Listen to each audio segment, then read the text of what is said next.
Sword of omens, give me sight beyond sight.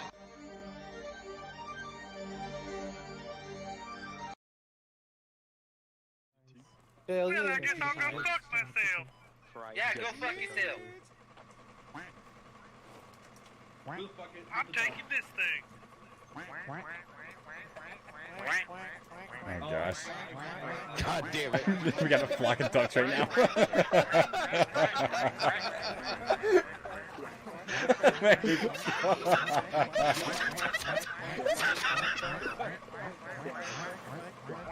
It started so quickly. A flock of ducks over here.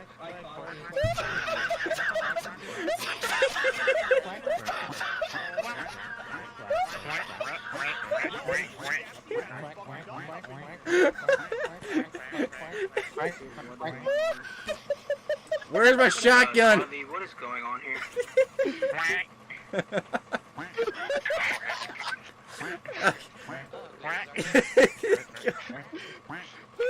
feel like half of these soldiers need to be Section 8.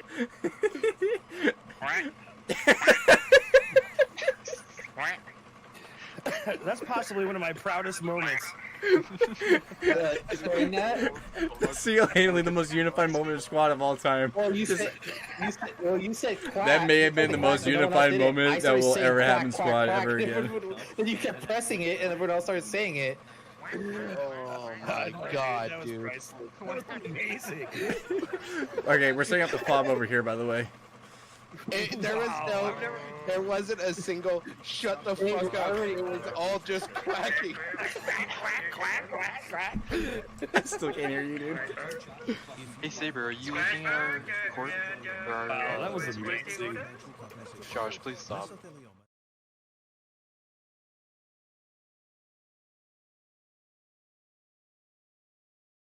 Hello, everybody.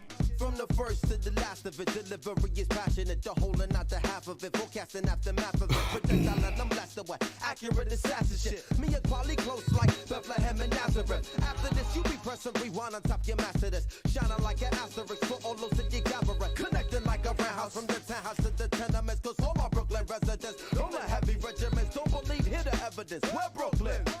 See that? Buy the ticket, all can't believe that. From where they send the tree at to where the police react. Tell them quality, equality, you tell them what we be at. Brooklyn, New York City, where they paint murals of Biggie and Cash we trust, cause it's Yeah. That was weak.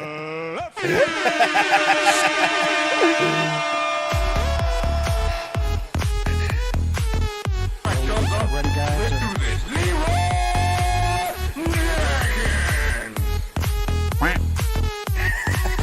Oh my god, he just ran in.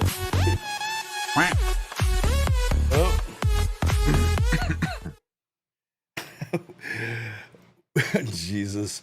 What up, y'all? Welcome to this week's B2P. Wow, okay. Bear with me. I'm a little under the weather this week, guys, so I'm running a little slow. I'm on some cough syrup at the moment. I think I got allergies, but it's nothing major. But I'm just fucking... He got the cornerback vaccination. I got to do that later, but all right, so before we get started, I just want to give a big shout out, happy birthday today to the one and only super motherfucking deluxe. Happy birthday, homie, mad love. Coming tomorrow, we got the one and only Paul Fitz, a local homie.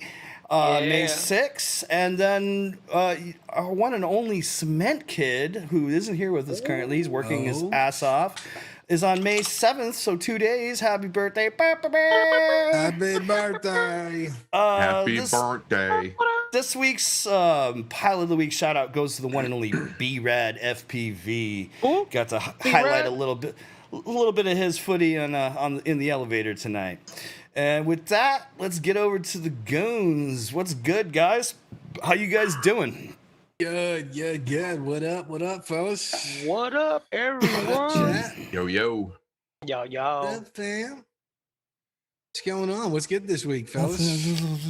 Weather is ups and downs. Literally raining every other day. I got to Cinco fly de yesterday. Mayo. I got to fly for the freaking 4th of July. I mean, May the 4th. Oh, nice. Yeah, and today is what? Revenge of the Fifth.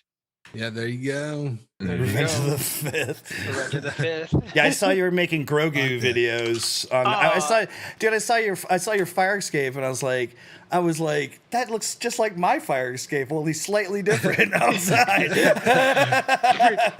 Pretty much what every million freaking fire escapes in New York, pretty much. Pretty much. It was just funny as hell because I looked at it at first. I'm like, that looks like my fire escape, and then I'm like, wait, it's not my fire escape. Because I have a laundromat right across the street, but it's like almost like identical, dude. I was like, what? Yeah, and also the bodega, right? Bodegas. Yeah, I have bodega, laundry, pharmacy, nail joint, Chinese joint, bar on the corner, French joint, wine store, bar, hole in the wall, and then another bodega down on the end. It's fucking, and then a coffee shop. And a coffee shop. So from that window, it's a bodega, it's a church, it's a shut down salon, a bread spot. On my side is another bodega. Oh, you got a bread spot? Yeah, Nice. bread spot. Actually, I got a Polish spot right around the corner though for the sausage and the kielbasa and all that shit. No, I got two of them. One of them is actually famous one that you get from the bodegas. I forgot the name off the back of my head. And then another bodega in the corner, and that's it. And then you got the drug spots here and there. Word. So you can pick up, your amazing. your Arizona, your chips, and a dime bag. One day we'll all have to like take a video of our views, and then we'll just show everybody's what everybody sees when they look out their front window or whatever. Mine's is easy. You're gonna see a bunch of guys running around in BMWs, blasting music like they're in concert. Nice. Yeah, that's It'll be pretty fun. much. Get everybody in the chat. Everybody send us a video of what like their local hood looks like, and then we'll profile everybody. What up, Risco? Shout out to Risco. What up?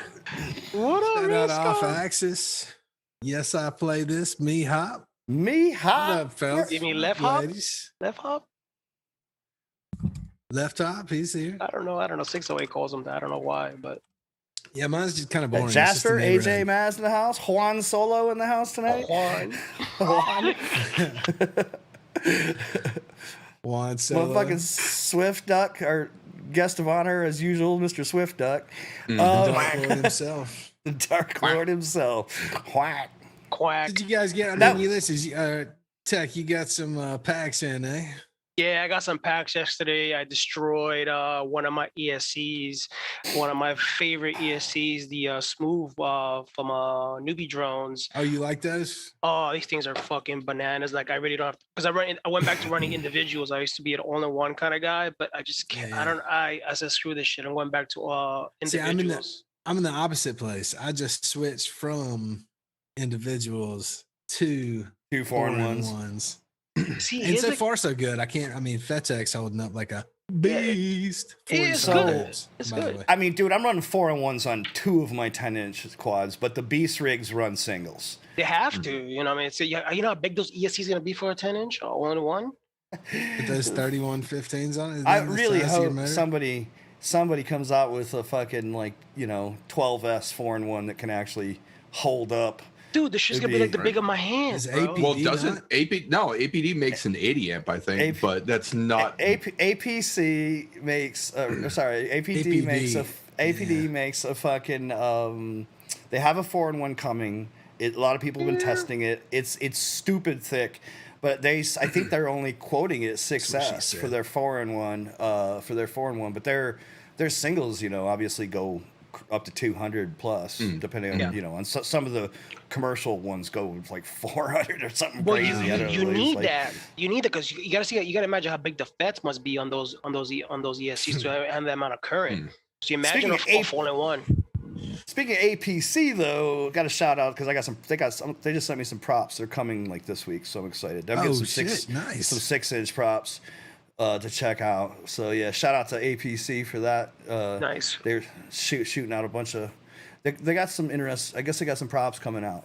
I don't know. All I know is I'm trying out a 6-inch prop. That's all I got. I mean, my only thing with APC has been whatever they were using a couple years ago, the plastic was just super brittle. I liked them. They felt good. They were real snappy, but Have you tried those? Have you tried those dragonfly props yet?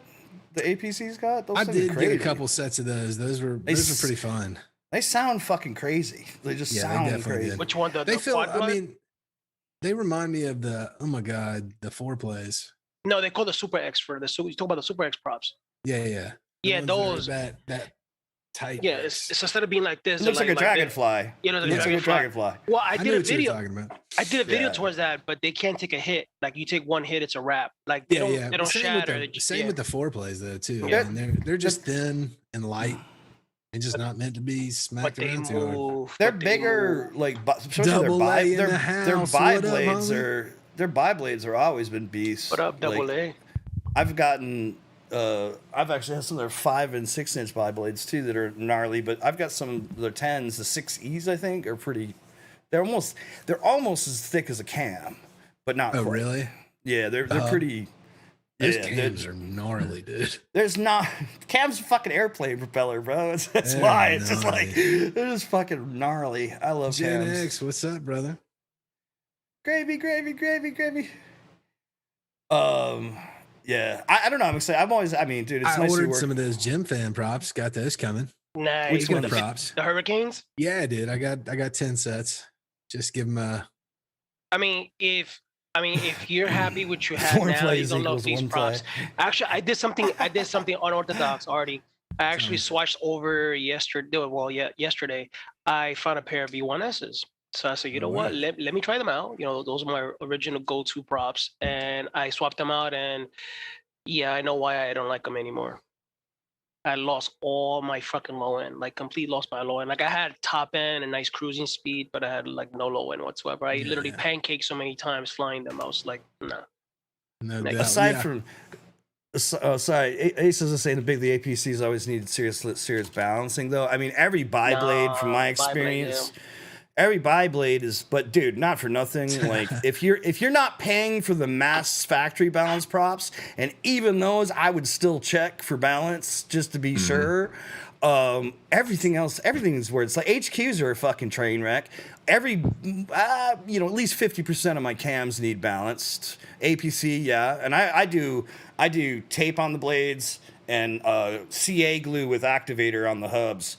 So I literally go add E-tape to the blade that's light until the blades are balanced.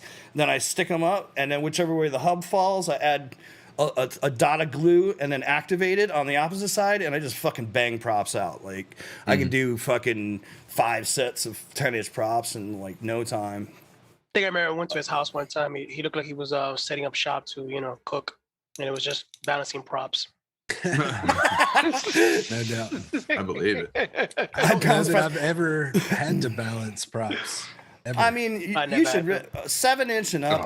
I definitely think from about 7-inch, you want to start kind of looking at them at least.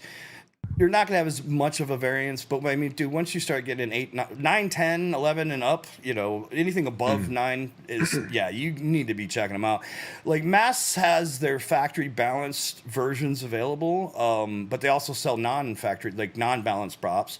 And then, like all the bi-blades, I've always had to. I've pulled plenty of cams out that were perfect, but I've also, I check every prop, I make sure they're good, and then I don't worry about it. It's not. Yeah, I've just never had to deal with anything that big, because a 7-inch is as big as I've flown and owned. Some 7-inch props I've seen people want to balance. Like if you're really like going for efficiency and footage, it's like at least check them. At least know your props. The reason, I recommend you at least check them, because if you see like a series of props is significantly off, maybe just get different 7-inch props. Well, but with 10-inch, I've definitely run into that where I've had sets of props that were just like I could not tune this quad, and this happened a lot, especially like when HQ was going from the original V1S to the more modern props that they have now, and whatever plastic they're using now or shape that they're using, the mold. But it would be like I would have something that I just couldn't tune, and I could not figure out what the hell it was. And I would start over like a fresh tune. Change your fucking props. Yeah. And then I change my props and it'd be like, oh, this is perfectly tuned. What are you talking about? And that's the thing. Like sometimes like I haven't seen it as badly on 5-inch, but the other side of the coin is like if Macro Quad and X Class guys had a selection of 50 prop choices and they didn't cost, $30, $40, $50 a set or more, like we have to put work into our props because we don't have as much choices and they cost money. And it's like, like if I can't, we don't buy 6 different kinds of 10-inch prop, in quantities in sets of 10, like you do with a 5-inch, and it's like literally like you get all these props are trash. You just throw them away. It's like when you're bro, I got a fucking box of HQs. I got $500 worth of HQs in there that I'll probably end up giving away. I keep them for emergencies. Yeah. Yeah. Like seriously, I dislike the prop that much, at least the ones that I got. Maybe it's the batch that I have, because they are quite old now. But bro, like, yeah, it sucks. Like you got all that money in fucking props you're never gonna use. I mean, like, dude. Well, I've got a drawer full in my shop.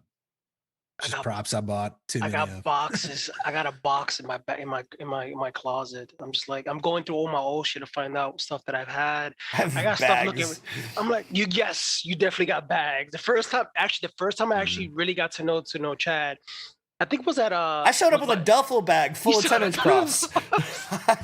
Seriously, I had a small duffel bag full. That was my prop bag. It was literally just rammed full of HQs and cams, and like. And then he pulled out this big ass box, and I'm like, "What the fuck is that?" And he's like, "No, it's just my HQ props." And there's like this big ass triangle box, like this big. I'm like, and at the time, I thought Azura had the fancy, like remember Azura's came out with they came out with that little decky box with full of Azura props, and I thought that was fancy, but his props were like even more fancy. I was like, yeah. Yeah, I mean, but even then, like, dude, just over the years, I've collected so many props, and like, I can imagine. Like when I was racing, I was buying shit tons of props. I'm buying all kinds of props, just trying shit, seeing what I like better here, there, whatever. And then like, the season when it ended and I might have had fucking X amount of props left over. And then the next year I just bought a bunch of whole new shit because something new is out. So I ended up collecting all these props over the years too. But it's good because like right now I can't afford to buy shit. So I'm just using whatever I got now, and that's why even like with I tend to do that. Day comes, I sit on, that's why I have all the HQs, honestly. Like I definitely give them away. I've given some away. I don't really wish them on anybody. Like if you're flying fucking, chill and like if you're maybe more long range or something, okay, but I wouldn't recommend it to anybody who wants to bash a big quad. Like just bang don't. Around, Everybody. Thanks, Big Oily, mate. That fucking test was a motherfucker. That Dow Cyclone. The OG break your fucking hub. What are those? Are those 50/50s? Nah, 46s, bro. Yeah. Oh, there was one that I had tons of trouble with. It was like I think it was the 50/46 or the 50/47. It must have been the 46. Yeah. Everything else, swear by them. I'll fly. I had Chad's been to my house. I have a box that's probably like 2.5 feet wide, 2 feet tall, just full of purple 50/50s. When I first started flying. When I first started flying, I used to use the Gen Fan, what the 50/52 I think it was at the time, and I didn't know shit about like props. I was those props are really good, and I'm running on 20 amp ESCs. I'm like, these things are really really good. So I started fucking hammering. Yeah, these are great. Next, I started popping them. Yeah, popping ESCs left and right. Well, that's what the 50/50s from Dow used to do, dude. I got like 2 sets just to try one day, and like literally blew up a battery. And like murdered this quad. I had a bunch of old bullnose that I would never use, but then it turned out that fucking on the Cinewhoops, some of them are actually really good in a ducted setup. The 4-inch bullnose, like somebody gave me a pile of them, and I'm like, what the fuck am I gonna use these for? I don't really fly 4-inch to be fair, and. Yeah, and then I was like, and then I built the Insider, and I'm like, fuck yeah, I got all these 4-inch bullnose props. You know what I mean? This is great. Here we go. And it actually turns out because like Dow stopped making some of them, and some of the 30 Like the 4030s are fucking actually really good in some of the ducted rigs. So just let me see which ones I have here. stance. I mean, geez, I still have glass nylon 5-inch bi-blades kicking around and 6-inch. Jesus It's Christ. like, yeah. Oh yeah, I got the I've got some 6-inch, the 6045s. That are like the heavy on the nylon. Christ. Those I flew those at the beginning. That's when I first didn't know anything. I was like, oh yeah, I'll buy these because Water Riot's selling them. Yeah, fair, whatever. I took them out the bag. You just looking at them, they used to fucking break. It's not as bad, dude. Like pulling a 10-inch out of a car and having prop break, or like trying to take off. Just take off. I'd break those fucking HQ 10-inch props, dude. Like just trying to take off in taller than average grass. like seriously, it was ridiculous. It's crazy. It's crazy because I flew those HQs and you told me not to buy them, but I'm like, I want to buy these just to get it going, and like just to make sure everything's working right. I was like, look, don't buy them. And I'm like, buy 5 sets, okay. And like I never had I mean, yeah, they broke when I crashed, but I mean, they did what they were doing. I flew through the woods one time with the 10-inch with a A7 III on it, and just flying right through. Everything was fine. Nothing broke. Thrown my fucking nasty across the field, like end over end cartwheels, and fucking walked out and did not have a single broken cam. Like it just. What the worst thing that happens to me is when I hit a branch, I knock the prop loose. That's the hub. That's the hub. It's more like that. That's probably a hub issue. It's because it either that or either break the prop, like it's so much force and it just fucking spins. It spins the fucking prop loose, and I don't. Gen X says the down. HQs have been strong here. I would. That makes sense to me. HQ makes a good prop.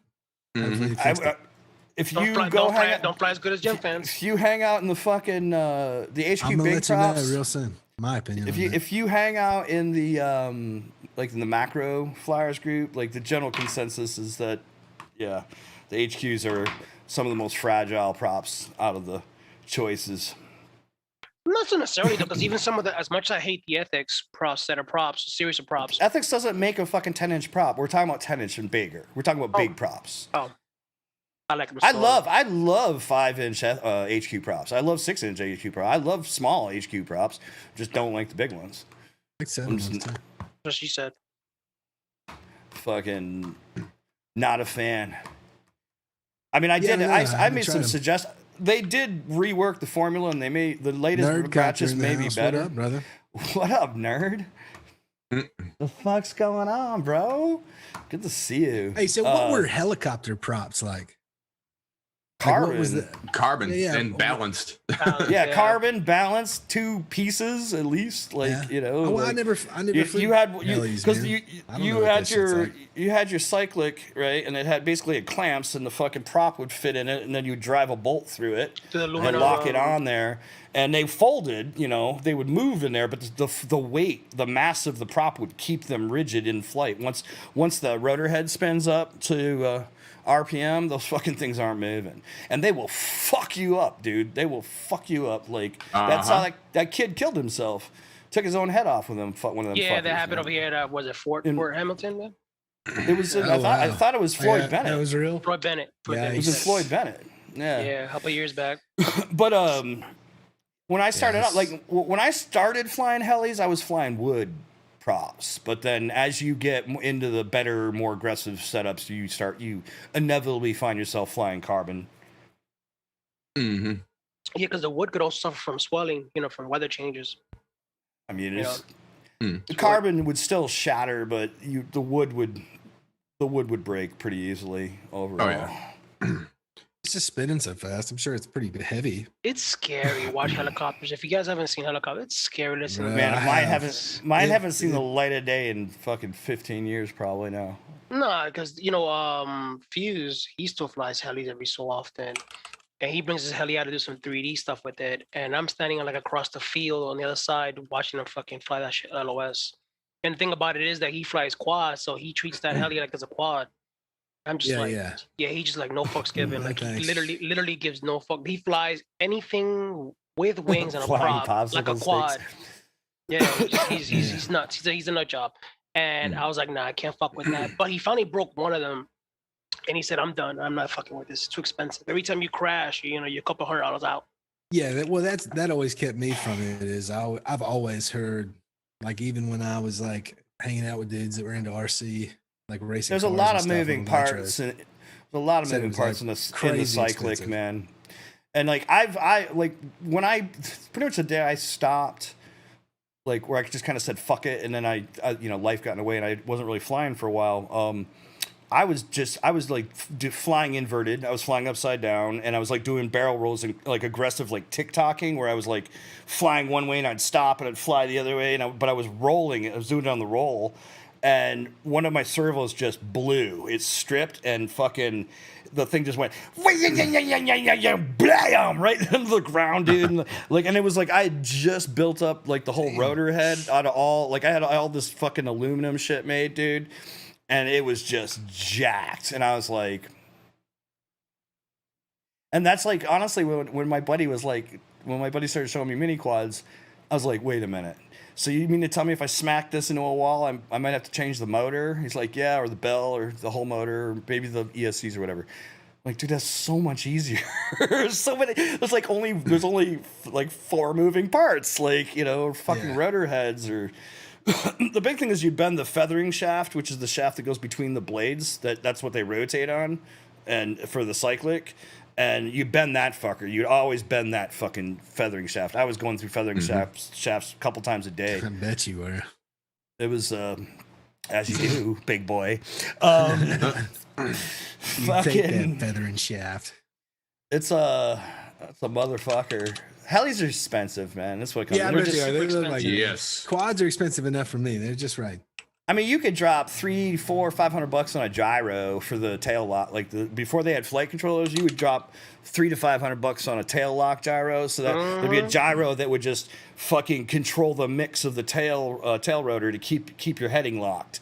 Yeah. So it didn't, so like, dude, because like your tail rotor is also cyclic, so the fucking props actually move, and you'd use the main drive with a belt going down through the tail that would spin the fucker, and then there'd be a servo to fucking change the pitch, and then the gyro would adjust how much the servo was doing at any given time to keep it locked down. That's nuts, man. It's like pre-fucking flight controller. Too smart. Pre-flight controller shit. Well, I would love to make. I mean, but it's just not realistic. And I was just like, I'd love to make a simple cyclic quad, like a 3D quad that actually had 4 fucking cyclics, but it'd just be so complicated. It would be so. It'd be like you crash it, it'd just be a fucking nightmare. Yeah, it'd just be like, one and done. But if you could figure out a way to make it actually kind of robust, it would be kind of cool. Like, you know what I mean? But it would be a fucking monster. Mm-hmm. Yeah, it'd be crazy. There was a company that made one way back in the day, like 4 or 5 years ago. Somebody made a cyclic quad. Like for sale? Yeah, it was like something you could buy. Yeah, but I mean, I took one look at it at the time, and I'm like, yeah, you're gonna crash that once and you're fucked. You're gonna hate life. Like even having one, it's bad enough to replace all those parts. It would be rad though. It would be fucking rad if you could figure out a way to make something like that, like really robust, though. Like. I mean, that's probably like But my question: what would make it good? Like, is it the maneuverability would be increased? Like, what? I mean, that's just because of carry weight. It's just for 3D, like I said, for like a true. Because the problem is, right now for 3D quads, the prop is spinning one direction really fast. And then when you cross the line, the center line, the motor stops and has the reverse, right? And what happens is that it causes the quad to judder. It's not smooth because the way the blades do it, by controlling the blades, you can smoothly cross between junctions, positive to negative, and you're using the same. Like the motor doesn't have to change direction. The motor's your RPM is consistent, so that because in the transition your RPM is inconsistent. It has to slow down, cross 0, then reverse and go back the other direction, and then you're technically losing resolution. You lose resolution, so you get that. So you get that bobble because your stick throw is now, because like you know normally you have the full stick throw as your resolution, right? But you have to cut it in half and have it from the middle position up is positive, and from the middle position down is negative. So you lose resolution, and then you lose consistency in your power and your torque. So 0 to 49 is 100, and then it goes right back to 0, and then again is 0 to 49, or 1 to 49. Pretty much. I don't know.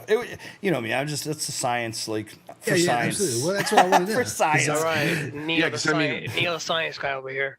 Well, the crazy thing with helis is that like you only have 3 speeds. You have off, low, and high, and that's it. Like you're just setting the low head speed and high head speed, and it's just gonna go the whole time. When you idle up and you go, and then you like literally your cyclic is controlling, because the way when you take off initially, what you start off with throttle all the way down, you know, but you fire up the heli, but you're basically leaving your throttle all the way down, for lack of a better term, and it's not putting any pitch on the blades. But then what you do is you get it up to about mid-stick, you get it into a hover, go about mid-stick, and then you hit idle up, and then from that point, mid-stick up is positive, mid-stick down is negative, and you can roll or tilt. And like so, I would throttle up, I'd blip the heli, I would tilt forward, and I would pull down, and I would fly up because I'd be inverted. You know what I mean? And then like your positions all reverse when you're inverted, but you can literally fly around upside down like you would normally. You know what I mean? And it's just your sticks are backwards. And once you can get that shit into your brain, like the shit you can do. That's where I'd be ended anyway. Like the acrobatics, like, upside down. The acrobatic shit is insane. I mean, some of those guys are just fucking insane. Speaking of insane 3D, have you seen Min Chen's fucking 3D freestyle video? God. Well, I don't think he's killing it. It is retarded. Oh, I think I've seen that video. Yeah, it's like, flawless. It's just frustrating. Goddamn Chinese people! I love you guys. Aces says he's gonna do he wants to do some 3D this summer. I've always wanted. I want to try it, man. I think it'd be cool. I want to do like a fucking 3D 3-inch, just because it wouldn't be. I couldn't imagine it. I would almost imagine it being a little bit more durable in certain regards. Nah, you know what I mean? Do a toothpick 3D. Fucking, there's a lot of good like 50-ish 3-inch props too that I think could work out, like a bull nose that would be pretty close. What is loud? Oh, they are. They're loud. I just found mine. I think it's just loud.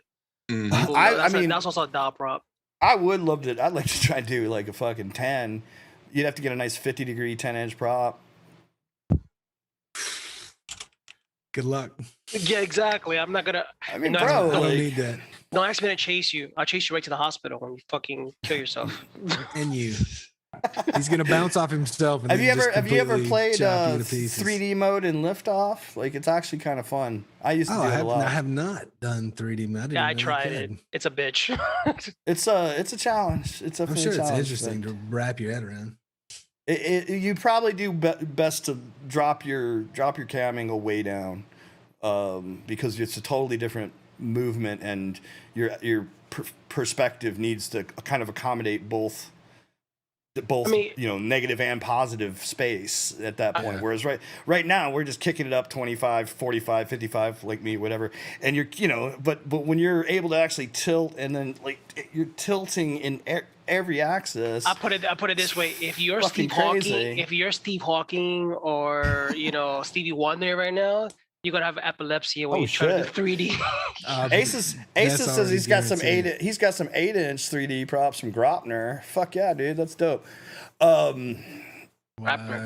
Speaking of crazy fucking flying in crazy quad space, I want to shout out Quick Flash, man. He's in the running for the running for the linchpin. Yes. He made the linchpin actually fly.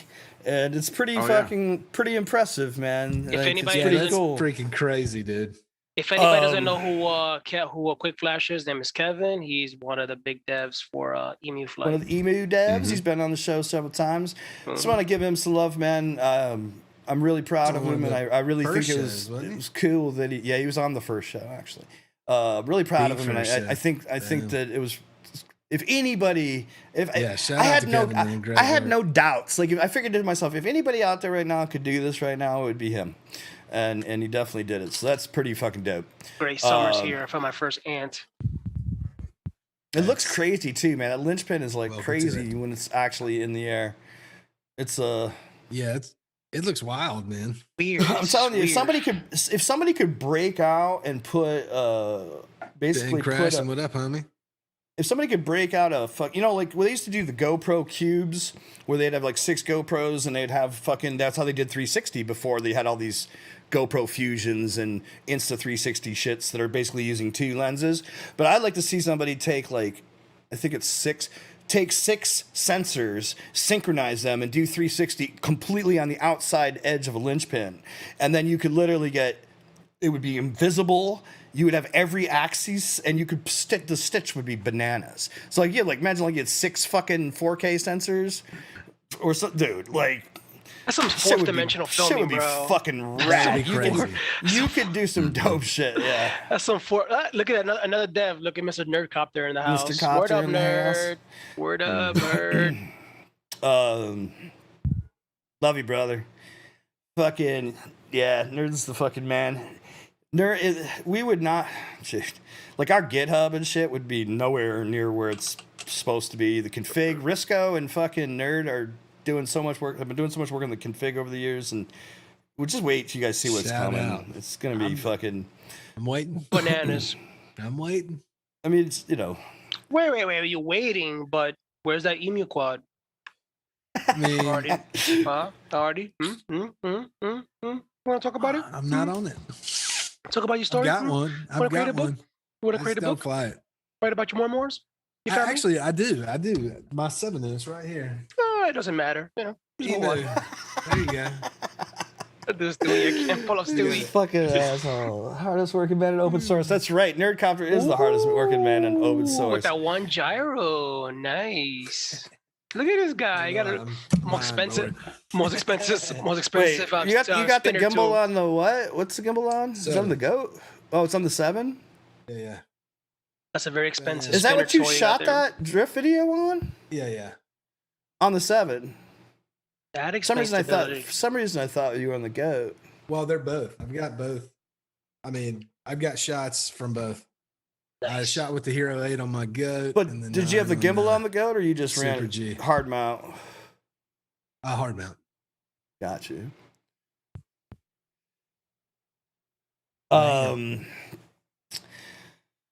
So the one thing, obviously, that I did this weekend was go fucking take my 107 and pass. Oh yeah, and congrats. pretty fucking pretty excited about that. Look at fucking this asshole. Club. He's the official FAA rat now. Go ahead, continue. Yep, you're now gonna get infected by all the remote IDs. We're all one of us. Yeah,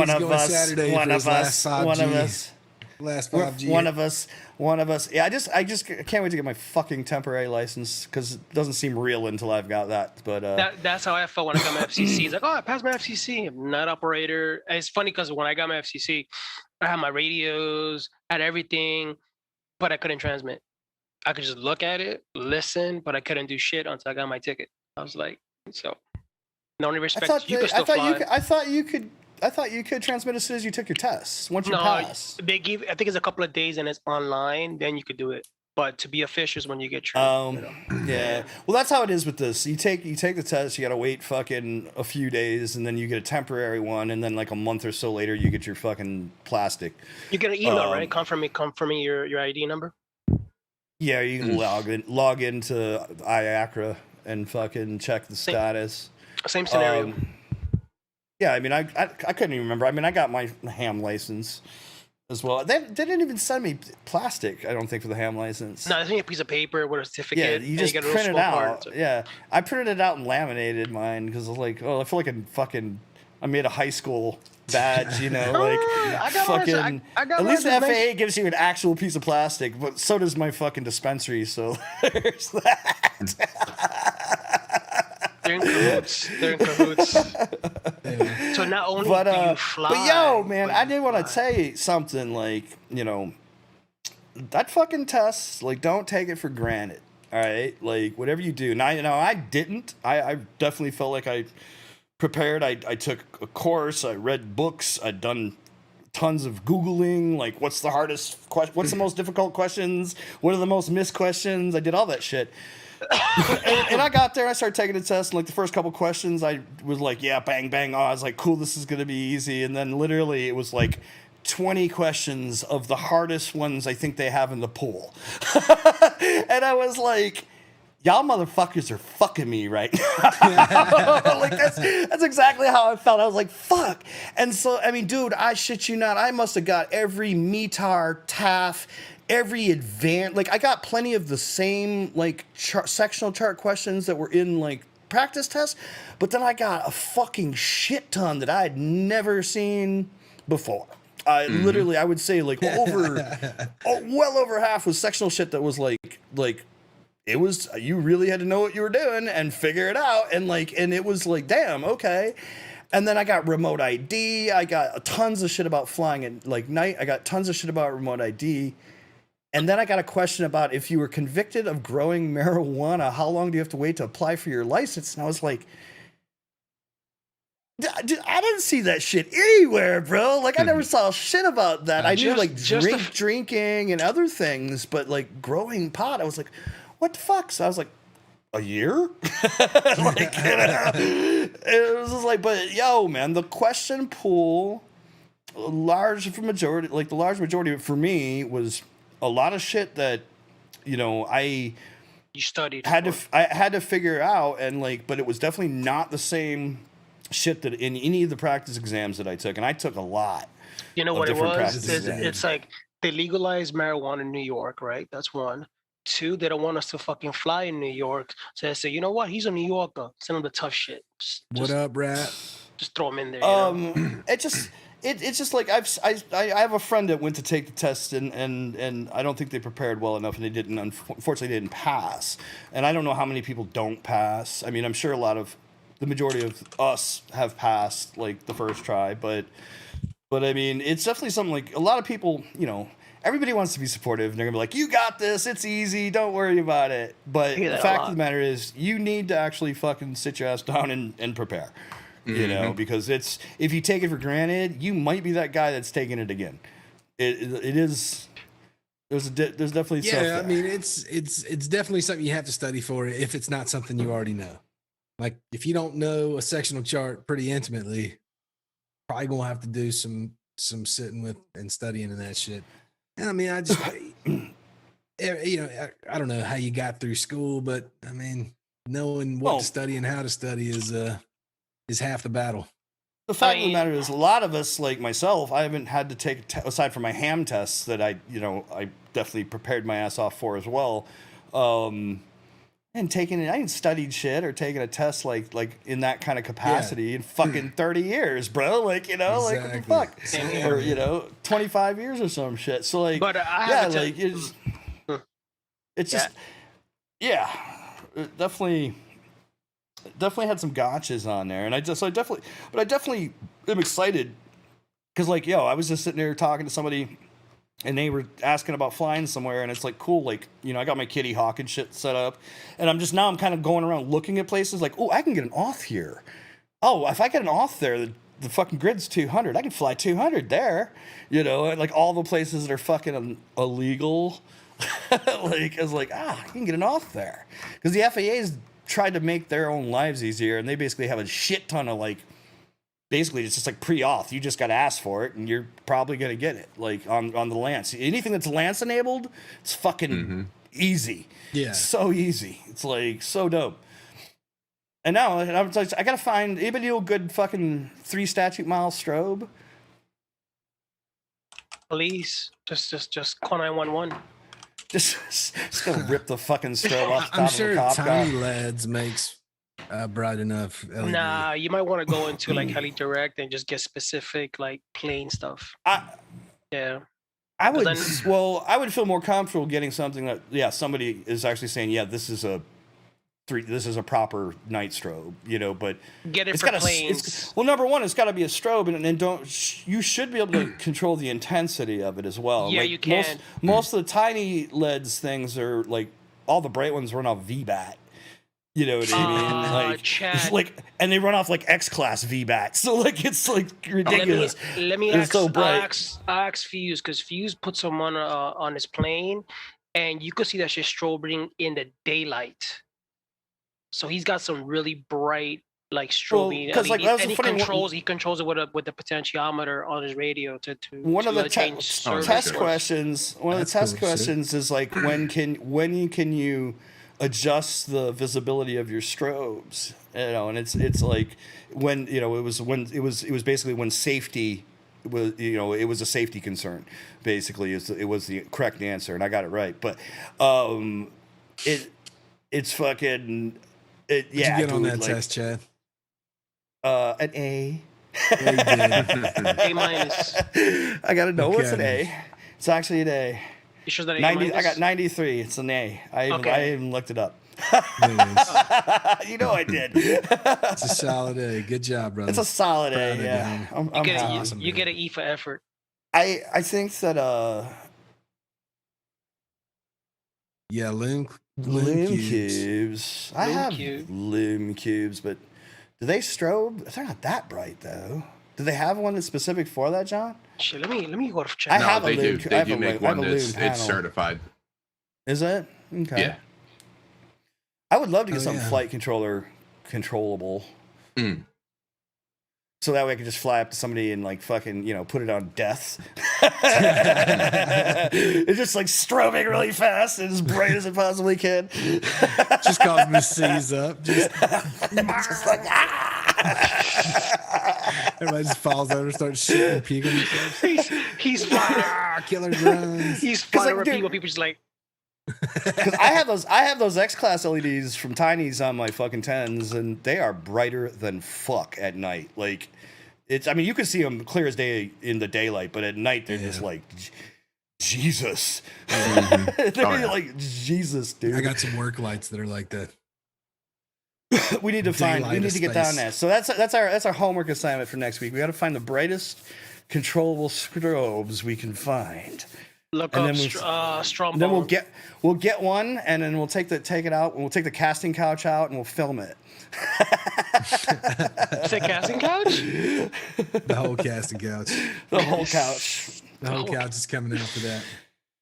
But I do like I don't know. I mean, you guys got to feel. You know, Matt's had his 107 for a while. Yeah, he's put it to use. It's a good feeling to get done. It is. It really is. Yeah, I'm sure. I'm waiting for that first job. Then I'll let you know how good it feels. Mm-hmm. I mean, dude, to be honest, like for me, it's like jobs aside, just to be able to know that I can go to a spot. No, it felt good to get it. Bust out an authorization and know that I could go to a spot and fly at night or something and have no qualms about shit. Or if you have authorization and the authorities don't know you have authorization and they come bust your balls, and you tell them I have authorized to do it, and then you show them your permission, your permit, and you go tell them to go fuck themselves. Well, I'm just saying be careful. No, I'm just saying if you're doing it right, but the person on the other side doesn't know that you're shooting something, you know. Yeah, for sure. Show them that shit. Let them know you are okay to be there. You could be like, skedaddle. Well, that was like, yeah. Peace, brother. Skedaddle. I'm authorized to fly here. Yeah. Goodbye. I'm working like, here. Bye, Felicia. America, bitch. Bye. Right? You'd be like this, bye, Felicia. Need a drink. What, where? I'll be back. Uh-oh. Fuck. Damn, everybody's going to the bathroom now? What's going on, bro? Everybody drank coffee. That's what it was. Oh, Apparently. No. Apparently. Now I got kids walking around. Daddy, I want Oreo cookies. Thirsty. I'm thirsty. Hit him with the 3 statute strobe. Artie, just have them fish out. I just can't have kids fishing out in the floor, man. Flopping around. Artie, I'm gonna give you a life hack. Give them good night juice. Good night. Tell me what that is.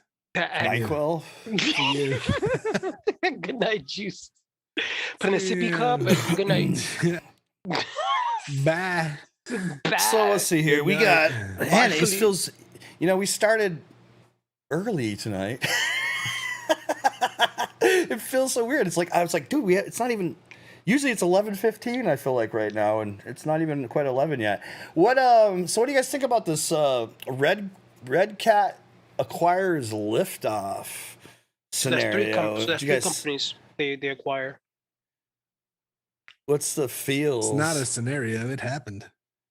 I don't know too much about the liftoff thing, but the other two are still questionable. And then everybody's question they're asking is like, okay, so they acquire these companies, but who the fuck are they? They're just some company getting data. They're throwing money at Liftoff, throwing money at Rotor Riot. Good game on them. And on Fat Shark, too. I mean, as long as they're not collecting data or selling flight controllers to do that, I'm fine. Not yet, as far as we know. Yeah, well, I mean, if they're doing that, I'm just not buying it. I haven't even, I know there was a lot of talk in the beginning about a lot of things and about a potential for flight controller and stuff. Is that even? But yeah, I don't. Is that even on the books anymore? Yeah, I never saw it. Just kind of fizzled out and went away. Is that even a thing? Maybe it was a thing to get them going. To get their feet into the investors. Hey, look, if you're just a startup who wants to throw money at businesses and acquire them, right on. Make the FPV community grow. I'm all right with it. Yeah, but doing a positive manner, not a self-fucking. Well, I mean, at the end of the day, I think at the end of the day, I just, I've seen some dumb things come from Red Cat initially. They haven't really seemed to do anything too stupid lately that I've seen. Or anything for that matter.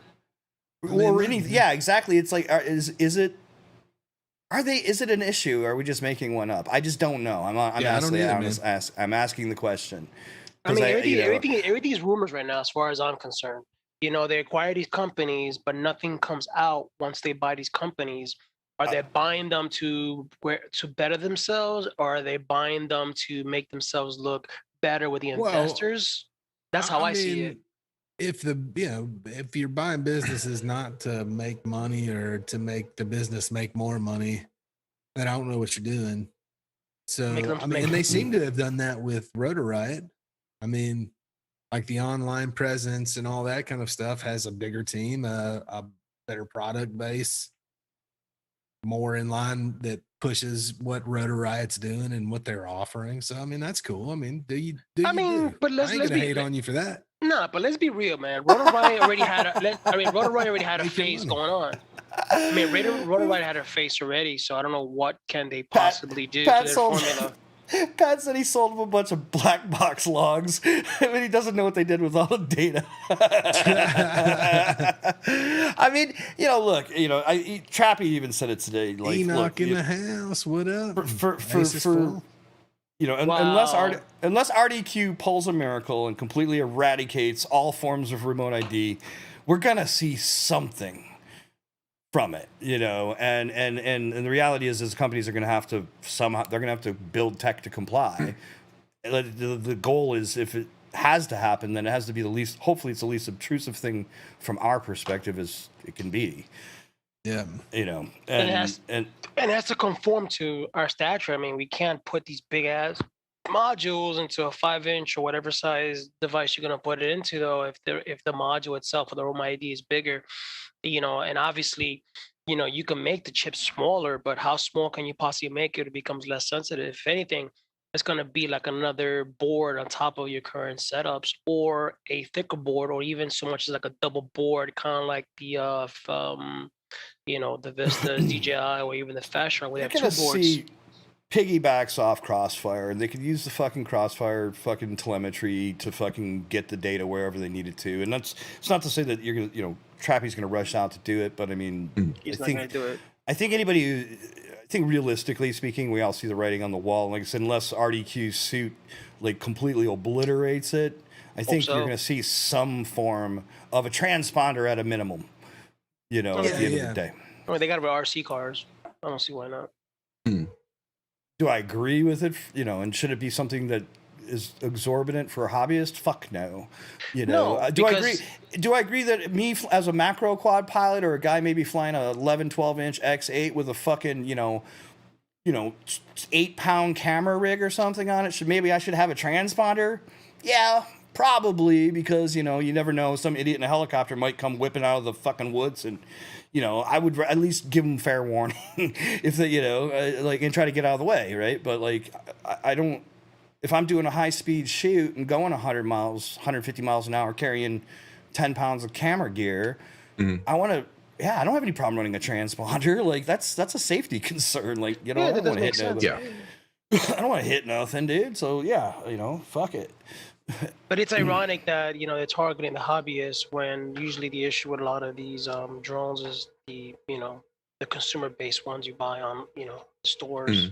Because if you watch a lot, I don't know if you saw the video I posted on the chat. That whole meme was just nothing but, you know, consumer-grade quads crashing into people, hitting people. I think it was only like one real quad, and that was like somebody just randomly, but everything else was basically those consumer-based quads.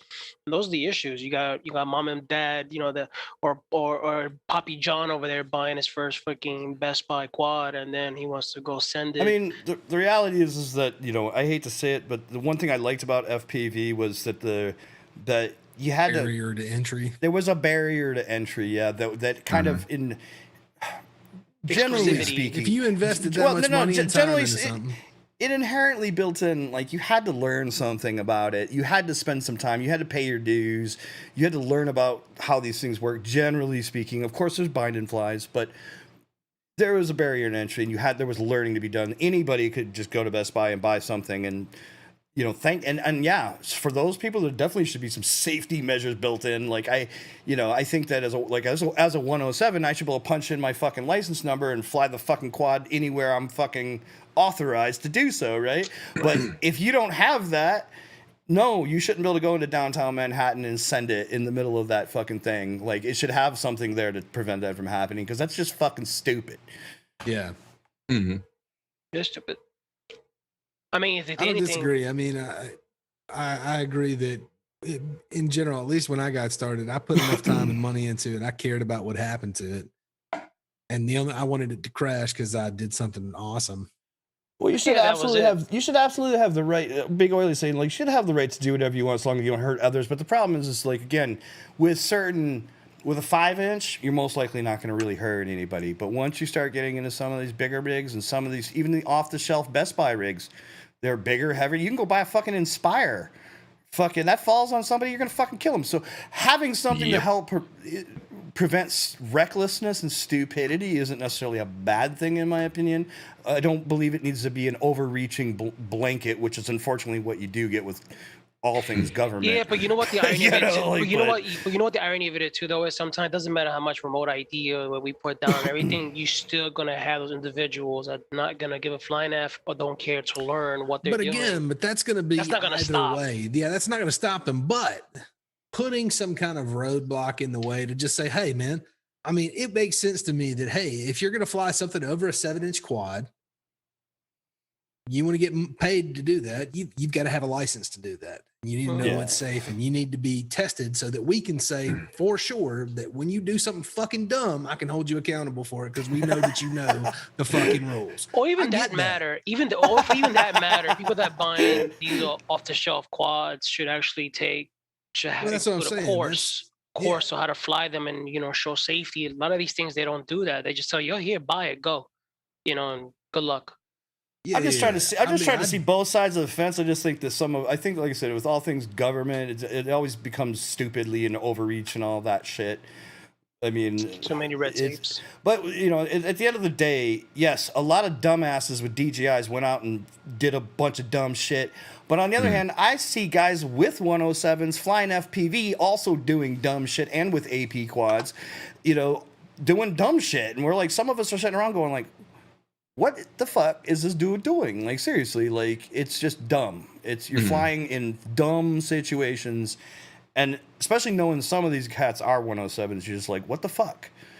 You know, you just took a big long fucking test about this very thing, and then you're out putting it on your fucking YouTube, and then getting fined and just making everybody look fucking dumb. It's frustrating. Is that what's happening though? No, it's really frustrating because especially in like a big city. I'm not denying that people are doing dumb shit and smart people are doing dumb shit. Blame Canada. I'm saying, is the FAA actually fining them? Is that happening to very many people? In some cases, yeah. I mean, like I said, how many I got it for having two drones improperly displaying registration. And when you're a 107 pilot, you're supposed to know better. And even though there was an authorization, all that shit, it's 10 grand a drone. Ouch. What got paid, I don't know because I was at work, but that was the place of business and the FAA. Mm-hmm. Yes. Oh, right on. Well, and you didn't own the aircraft? Oh no, I did. They were both mine. Oh, you own the aircraft? So I had a backpack with my 7-inch on it, and I just didn't want to leave a bag full of like drone shit in my car, so I threw my backpack on, and I was flying my Mavic. So, yep. Nice. Mm. Well, that sucks. Mm-hmm. Well, and it wasn't just me. There were also others. So that's definitely something like I was like, well, fuck. Like now I got to at least register something so I can put a fucking number on all my shit. Because, like, and I'd rather not. I've avoided it. I've avoided it up till now, but it's like. Me too. Well, you have to register each individual one. It's not just one single registration number. So it's $5 for each drone. It was before. Did they change? Did they change difficult if you have a fleet of drones. They don't care. Are very similar. It would be very difficult to tell what is. I haven't looked up the registration rule. I'm not condoning it. When the registration rule first came out, you could just get one license and put it on all your aircraft. That was originally. Now with commercial remote ID, you have to have a serial number with the certificate for the aircraft and the remote ID. It has to be. So in that situation, yes, that would have to be registered separately, and you have to have a separate serial number and all that shit. Is where it stands now. Like again, I'm rooting for RDQ to knock out a lot of dumb shit. Yeah, as much as I can. That's kind of what I'm hoping out of it. Is they knock down the ridiculous shit. Yeah, it's fucking dumb. Standing in the way of hobbyists of just getting out and having a good time. Like that's ridiculous. You know.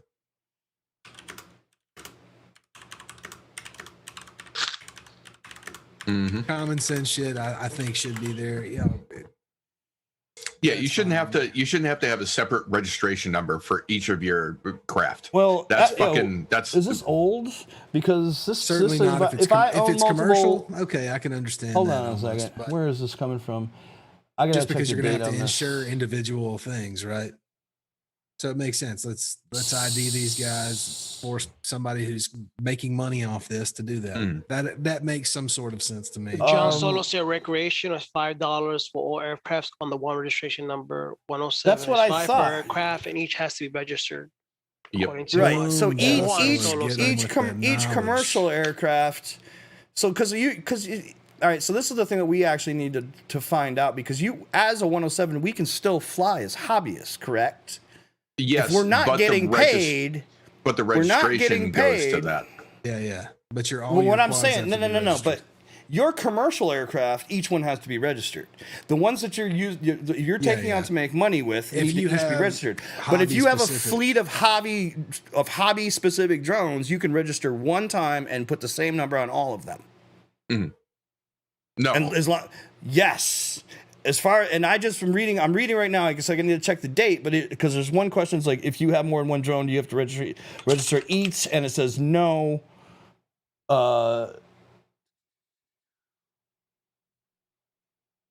And so when the registration rule came out originally, it was one for all. The other way around. And as far as I knew, hobbyists were still in that. I was under the impression that if you have your 107, it's constructive intent, that anything that you have can be used in a commercial capacity. Yeah, I was going to say, I believe it's once you have your 107, it's register each one regardless. I'm not. I mean, it's only $5. I mean, but you don't have to. I mean, you don't have to register everything. No, you do. Yeah. The reason why I put up this. Oh, is that what that means? Not 2? Because but now what? Hold on, because if you have Class A sub 0.55 pounds, you don't have to register that drone. It could be used in a commercial capacity, though. I mean, maybe not like a tiny. I'm trying to remember the answer. Maybe John remembers, but I mean, maybe under. It could be. Maybe under 0.55. I don't know for sure. I think I remember that question specifically. I'm trying to remember the fucking answer. Go get us the answer there, smart guy. Everybody needs a Chad. These are good questions to know as far as registration points. Matt. Yes. Now, when you did your first shoot as a 107 pilot, were you a contract or did you start working for somebody? No, I was already under contract before I got my 107. That's right. I kind of remember that now. Mm-hmm. You say that. Yeah, I've known you for a while, bud. Yeah. Jeez. Yeah, it's been a bit, that's for sure. So, have you read about all the classing because you get a Class 4 aircraft now that requires airworthiness certification? And I think that over might 55 pounds. I think so. Yeah. Yeah. No, it's over 55 pounds. You have to have a safety check, and it's pretty much the same as a light aircraft. Like anything, because it's you actually get an N number, right? Yes, it's an N number. Yeah. Like the Alta X with camera gear is well over 55 pounds. We'll leave it there. So you need at that point. You need to have your 44807 waiver, which is pretty much, you also need to have your Part 61. And it's not like your 107 where you can be pilot in command and you can just be a VO. Yeah.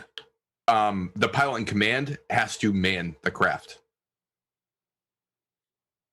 Wait, what was that? Shit. What was that? Over 55 pounds. Your license, you have to be the person in control of the drone, not remotely. You can't be a VO. You can't be just part of the team. You can't be instructing the person what to do. You have to be holding the transmitter in your hand. That's crazy. I didn't know that. Uh-huh.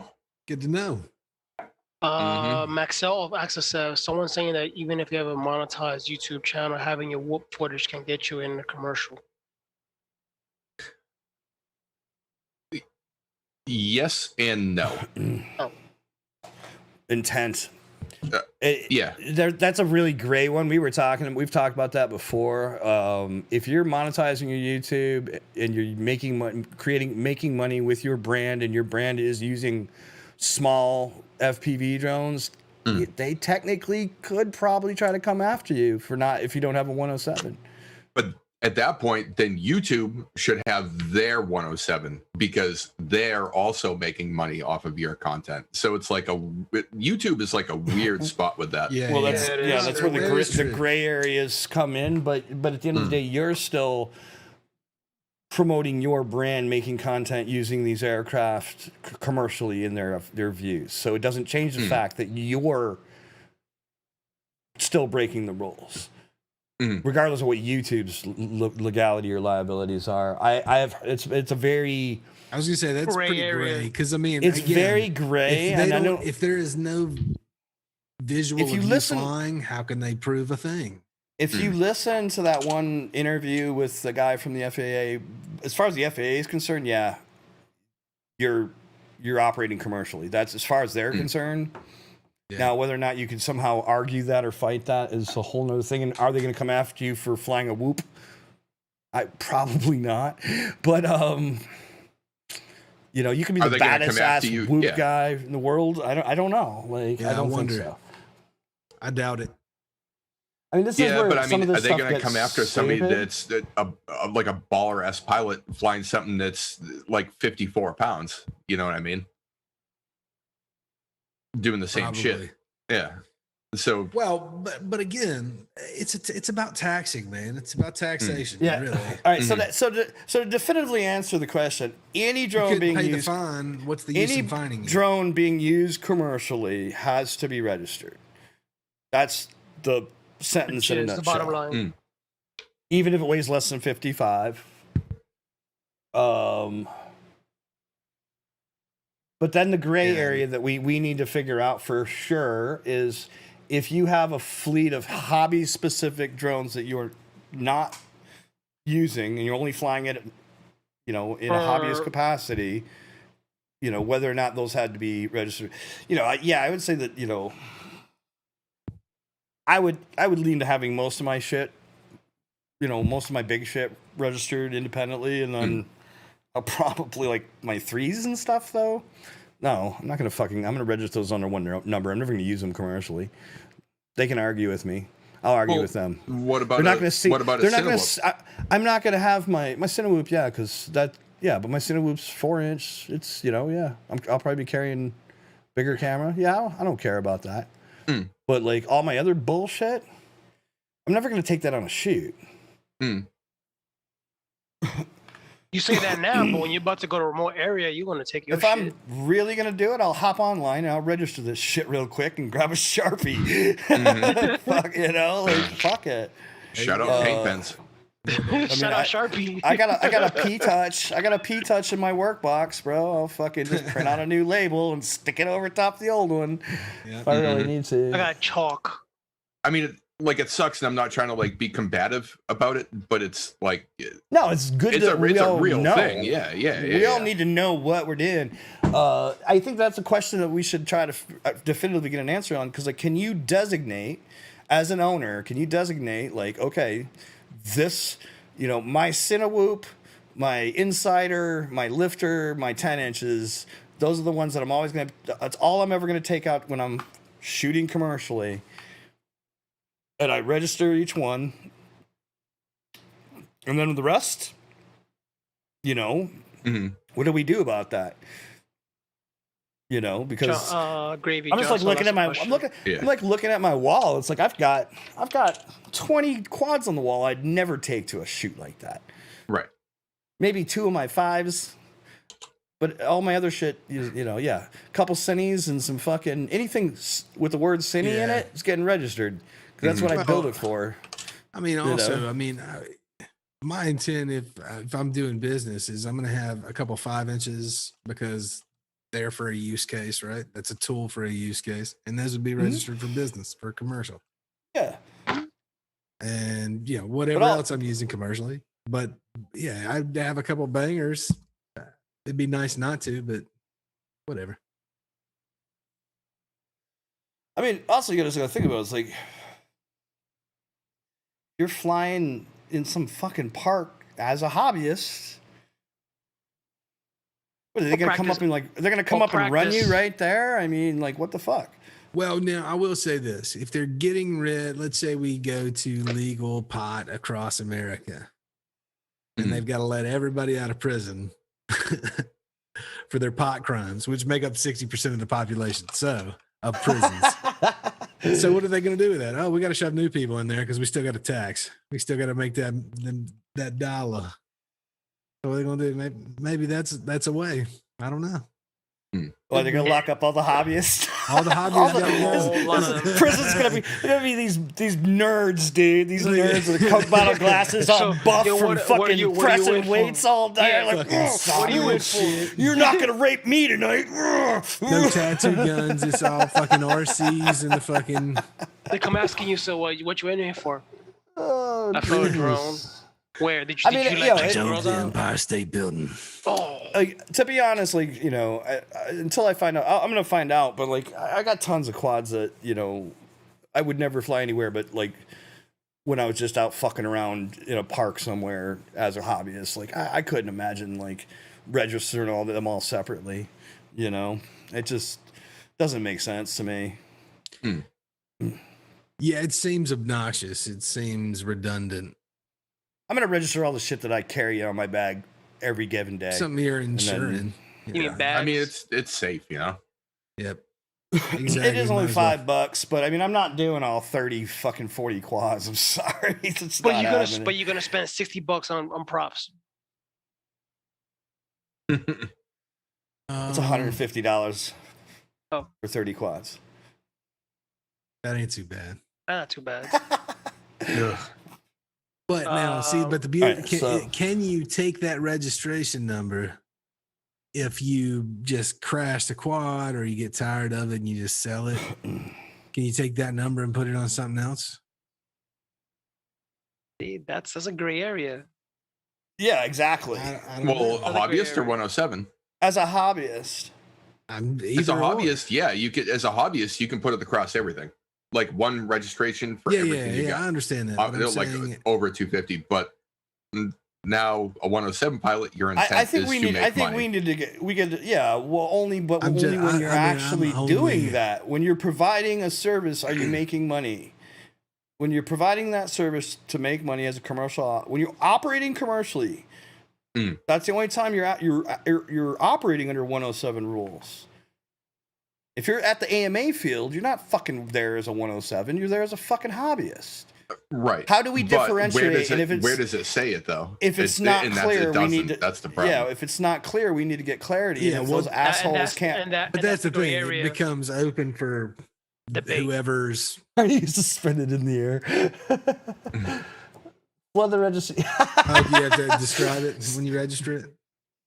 There you go. Yeah, it's black. It has 4 motors. It's a Goes 5-inch. real fast. I mean, that's the they'll thing. just kick it back. If I've got 5 5-inches, and I know like I normally take 2 or 3 out to shoot or something, yeah, I'll register those. But the other ones, I'm just gonna fucking put those on a hobbyist number, and the reality is I'll probably never take more than one of them out with me at any given time ever anyways. And how are they going to know what fucking, unless they're catching you with the quads actually in your hands, how are they ever going to know what quad is doing what at any given time based on your footage? Well, that's the thing is from when I took off to the time that I had an agent roll up on me was like 5 minutes tops. The fuck, they're just hanging out? No, I mean, we were out flying. He was just doing his fucking job, and they saw it. How did you know? How they know you were there? Through why can I not think of what the hell the name of that is? Aeroscope. Oh, okay. Yeah, flying in Boston. It's covered. And we just happened to be flying. Well, you didn't right have off any of Logan. registrations on them, though. No, I did. It was improper. In what regard was it improper? So the rules changed from it had to be easily viewed to toolless to and then it went from it need to be viewed without the use of tools to easily visible. So I had it in the battery bay of a Mavic under the battery. And that doesn't fall under it. So that thing goes down, can't get the battery out, can't busting get the your balls, but yeah. But that's a real thing. But that's a real thing. I mean, that's just how it is. Now I have it out on the fucking arm. Yeah. On the shelf. I mean, well, that's like I said. That's why I have a P-Touch, and I just fucking print out the fucking shit and slap it on the arm. And but the thing is like, if you would have had it out there, even if the reality is, if you would have had a number on all your quads, the guy probably wouldn't. Would they've done the diligence at that point to verify each one? This guy wrote down fucking everything. Yes, this guy was out there. He just hates he hates drones. He showed up. So hold on. Let me tell you this. So drones. remember the drone light show I did at Northeastern. He showed up. The same guy that got us for that showed up at that thing, and they had 100 drones autonomously flying a pre-planned route, and they had all the permits, all the stuff. And this guy showed up looking for shit to bust this company on, and that's shit that people are you're gonna deal with this so at what if one you point have, or another. What if you have 100 identical drones that are completely autonomous for a light show? Do you have to register every single one of them? Yes. Under a different number? Technically, yes. You can't get a blanket registration for the group It's so. I'm not sure how that works. Dude, especially for a light show where you have like, because some of those get upwards to like 200-300 autonomous little fucking drones. Oh like, yeah, thousands. Yeah, they do like over 1,000. Fucking bananas, like $5 a piece. Like, they've done a couple things in like Hong Kong and China that I saw. Yeah, like but they don't follow the rules. All right, yeah, Artie's worried. We're late on the game of quad. Let's get that going, and we'll come back to the fucking shenanigans. Shenanigans. So this week we have Swift Duck setting the trick, and it was some crazy flippity flop flip flop. It was a flip, a roll, a flip, a roll. Half flip, sorry. Some shit like that. I don't know. Half flip. Doing it. Half flip, half roll, half flip, half roll. So juicy flip. Why? You're a juicy flip. Yeah, that's a good. That's a good point, Enoch. BOG. These people are not fucking rational. Oh, hey, I love this song.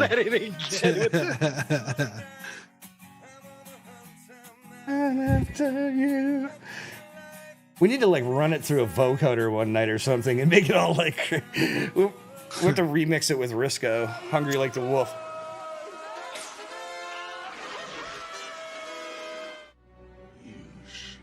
Oh, look at this guy. This guy. That's that guy that made that sign. I do love. He loves it. Particles.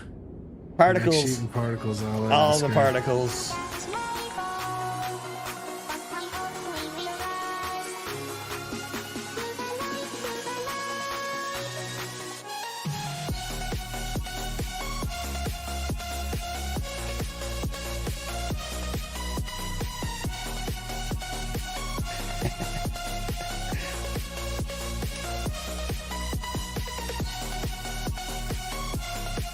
Was that a split J? I think that was a split J, bro. It's a split T. Was that a that was a half flip to a half J? This what is real? It is. Yeah, there's that logo I love. You get a kick out of that, don't you, Artie? I love that, dude. That's awesome. That. Nice.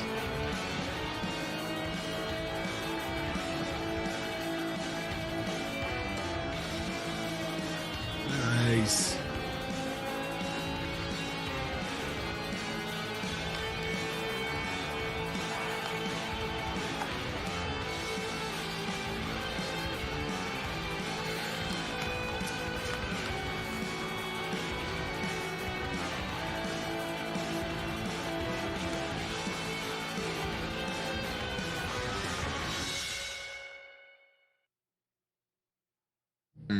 All right, here we go. It's dark out, but we're doing it. Args. Gonna put you in there. And them orcas. Right in front of his freaking house.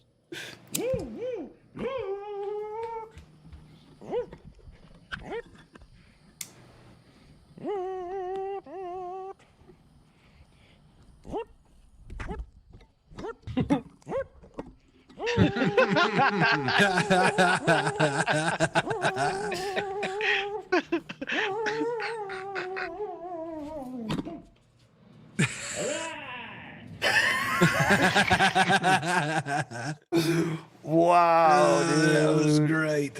Wow. That proves my point. His neighbors would hate him. Wow. Is that even like that's amazing. That's amazing. And the funny thing is, he could do it. Yeah. I mean, if the sim counts, I mean.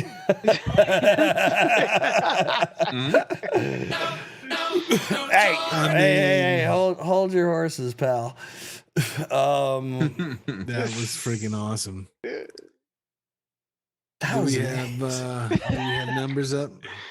Amazing, dude. This is a hard week, though. That's a hard trick to do in general. Numbers are up now. So Big Whaley, Tech, What Is Real, Juan Solo, and Sparks. He put his name Juan Solo. And you spelled it wrong. Yes, UAN. Oh fuck. Oh my gosh, that just makes it better. That means Chad, you graduated from Tech's University of Decoder. Yes. I used text decoder ring when I made the list.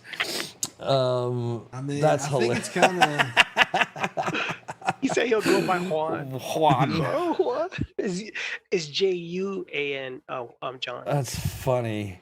All right, here's the videos again. Let's play those things. Although. All right, big oily. He kills you with that shit.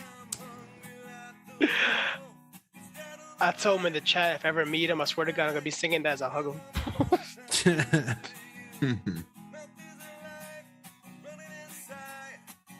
Fucking Juan. Juan.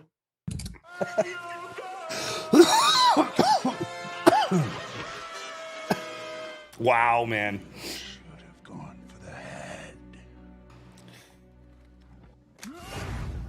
Oh shit, them particles. Them particles. Skate, Fucking skate. Thanos, bro.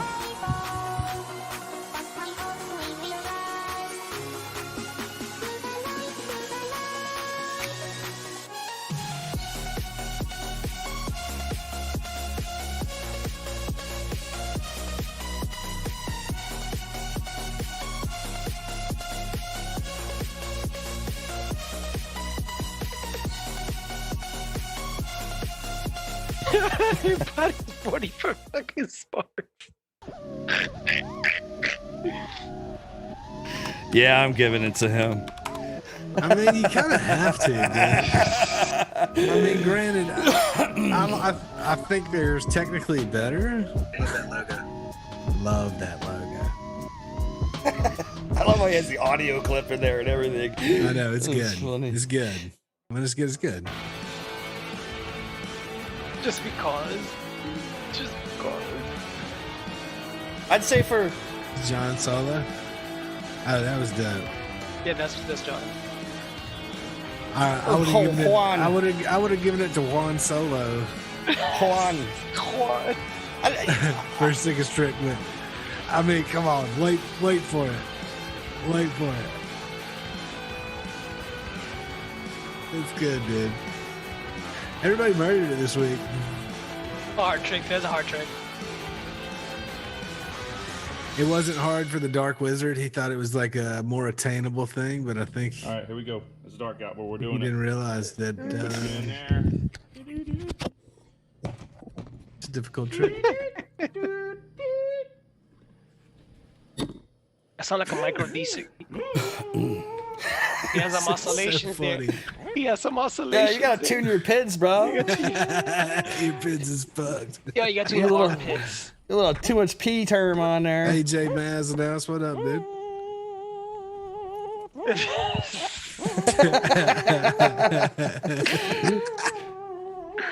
Oh, he just grabs his radio. This is the best part, yeah. When he grabs the drops the shock on your face, that's the winner for me. I'm sorry. Yeah, he has problem. He has to tune his armpits. All right, so our goal in the next week or so is to figure out if the hobbyists just definitively the hobbyists can definitely just register all their shit, and then the question is can 107s fly as a hobbyist and prove it, so to speak? That's really the question, right? I mean, if you were going to an AMA field and you got a pile of quads that you've never seen a fucking commercial shoot, is it an issue for a 107? Period. We'll find out. You're muted, aren't you? Gravy's muted. He's talking. Yeah, I was. So the terminology they use is in furtherance of a business, and I mean 9 times out of 10, probably putting your shit on YouTube, like we talked about earlier. So, I mean, maybe it's just kind I of wish hard it was not to be representing your brand. I just wish it was more clear cut. You know what I mean? I think it needs to be clear, and if it isn't clear, then I think we need to petition them to make it fucking so. You know what I mean? Because I think that I don't disagree with that for sure. I mean, I think that's really what it comes down to. If you got 3 guys, if you leave it open, smart to guys here, and then a couple guys in the chat, that favor. nobody seems to have clarity on this question out of any of us. And I literally just took the test. You took it 2 weeks ago, and it's. But of course, getting your pilot license and the registration question isn't. The registration was covered for what really applied to 107, but not to the hobbyist side. You know what I mean? And then how do those mix? Right. Because I mean, like face it, if, for example, Brad's a Delta pilot, but if Brad owned a Cessna and he goes flying around in his Cessna, he's not flying as a commercial pilot. He's not flying in commercial capacity at that point. So what rule set does he need to follow at that point? Is he held as a commercial pilot at that point? Well, it's kind of like one of those you should have known better things, but it's different because you're talking the registration's different when you get into manned aircraft. It's still I mean, you can't. No matter what, the registration has to be you can't have 2 Cessnas with the same registration, the same tail number. You know what I mean? Well, as far as registration goes, absolutely. Yeah. Different. I'm gonna look weird into spot. I'm gonna look into it a little more because I just don't think that it would be fair that as a business owner, I own computers, but I also own computers that never get used for business. Right? Now, when I write off my taxes for my business, I write off my business computers, but I don't write off my personal computers. Unless they're used for business. Unless they're used for business, yes. Also, but the question is there has to be a differentiate. If you're out, there's got to be a distinction. Somebody knows that distinction. It needs to be written down clearly so that we all know the distinction. That's all it comes down to. Chad, you and I were talking about I correlated this to firearms earlier with the application process, stuff like that. You pretty much go through the same thing if you get a firearms license because that's also on a federal level. Now the thing is with drones, it's intent. It's what do you intend to do, and can you bear the burden of proof and prove that? With firearms, it's very cut and dry. Let's say you can legally own, well, actually you can't legally own a suppressor. So let's say you can legally own a I don't know, let's say an AR lower and an AR upper. Okay? But if you own them together, not just one individual piece, which is legal either way, it's constructive intent. It's not that you will do it, it's that you could. And then with drones, if you have a drone capable of carrying something that can record video, there's your equivalent to constructive intent. Well, and you can't but when you get the burden, you get your concealed carry, you don't have to get a concealed carry for each individual weapon. No, but they're still registered individually. Yeah, and you still pay that tax. You just don't see it on the. It's not. Yes. It's built in. You may see in. it on a receipt, but it's built into the cost either way. So you are technically paying for that registration. You're paying for registration at that point. Okay. Well, then the thing is as well is if all of our commercial aircraft are going to have to be remote ID compliant, but our hobbyist aircraft aren't.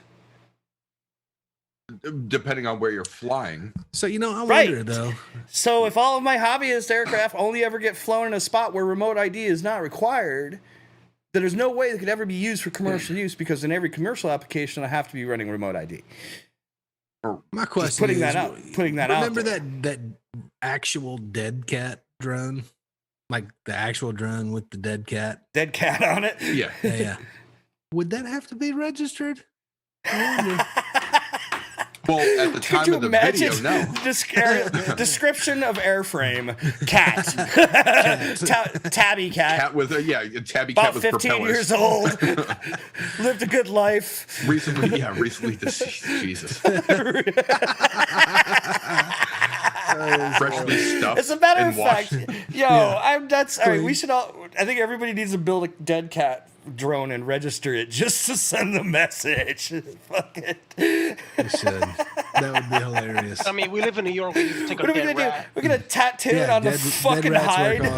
Tattoo the rats. registration on the hide, dude. We'll just everyone's like an Instagram channel of all of our registered dead cat quads. The antenna, Oh my the antenna sticking out of his butthole. Oh, so ridiculous. That, okay. Get it there. Oh god, that's what the tail is for, you crazy bastard. You could just print like a turd. That's for like an antenna cover that looks like a turd. Just be like a. No, the tail's for the crossfire.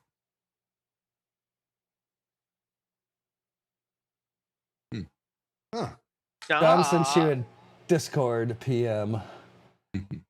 I seen it. Well, I haven't seen it yet, but he's sliding on the DM. Sliding on the DM. We got a DM warning. Got a DM warning for Mr. Juan Solo. So we have to, because then they kind of they kind of pulled that registration from a remote ID shit back a little bit too. Is what John's saying. So I think there's some mushy shit here. We gotta fucking it's firm all over up. It's all over the place, man.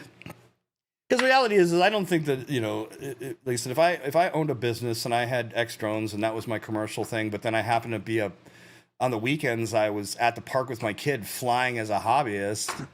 Like, should I be flying under 107 rules? I'm not flying commercially at that point. Should I be registering and remote IDing everything? If I'm in that park, I'm not required to have my remote ID or all that shit. It's weird. It's a I don't know. That needs, what I mean? That needs clarification. Super fuck the FAA. That's right. I did.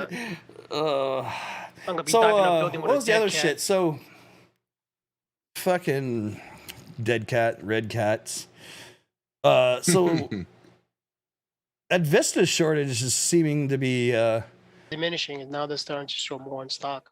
no, it's not what I saw. Today I saw Pyro drones saying they may have to start limiting one per customer because they got 1/6 of their order. Talking about the backpacks. That's No, a damn shame. I got to do it right in my damn hand. Vistas. Yeah, so if Pyro you need said- them, That's Pyro said hit up that old Pyro, Gravy. He's got I don't know what everybody else is seeing, but for the Pyro right price. today. So he too will sell his. I give him $550. Easy. I give him $550. So that's pretty fucked up. Fucking, Give you a dog coin. which will kind of screw some of the small companies that build a lot of quads right now, because if they can't get more than one or two, it's gonna be hard to ship pre-made quads. Maybe That could fuck some people.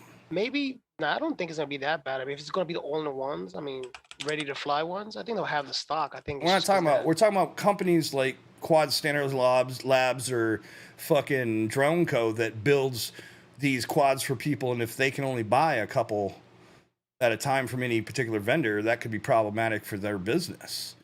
True. Just, you know what I mean? I mean, obviously it's problematic for Pyro Drone if they can't send all their fucking orders out that are paid for. It's problematic for the small businesses that are relying on some of those companies to get Suppliers, shit. Yeah, the distributors. Hey boys, I'm going dark. Apparently, my camera just died, and I had some other shit I gotta take care of. No Sorry, worries, sorry, boys. Have a good night, sir. All right, night, guys. Love you. Good night, Gravy. Love you, brother. Love you. Have a good week, man. Take a deep. Gen X is saying $80 flight controller soon. That would fucking suck. Yeah, I'd say so. I guess if you're in Flying Digital right now, it might be a good idea to grab up a couple spares just in case, because things could get a little ugly. It seems like for a minute. Yeah, it could be dark before the dawn.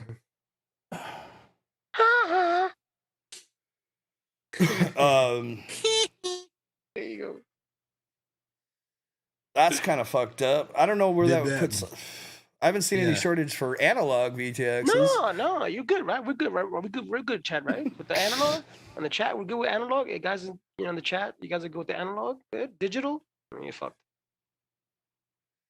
It's just those one companies. Yeah, you're. The only other news really is so it must be. I mean, what is the holdup? Is it a camera sensor? Yeah, it's the chipset. Some of the chips. The chips. I think also that also with the embargo of them shipping items out of China into other countries.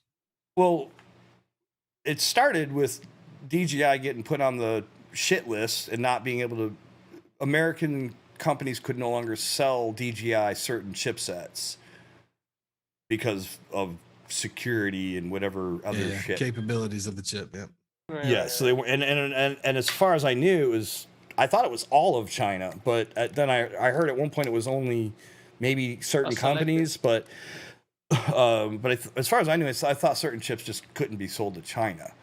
And then, so Caddx, that's why Caddx ultimately got the license to be able to make the air unit and stuff, and ultimately why DJI got out of it, because they couldn't get the chips to produce them. What their excuse was, they were going to focus more on the actual quad and their other devices. That's DJI's information. You know. Well, AJ's saying...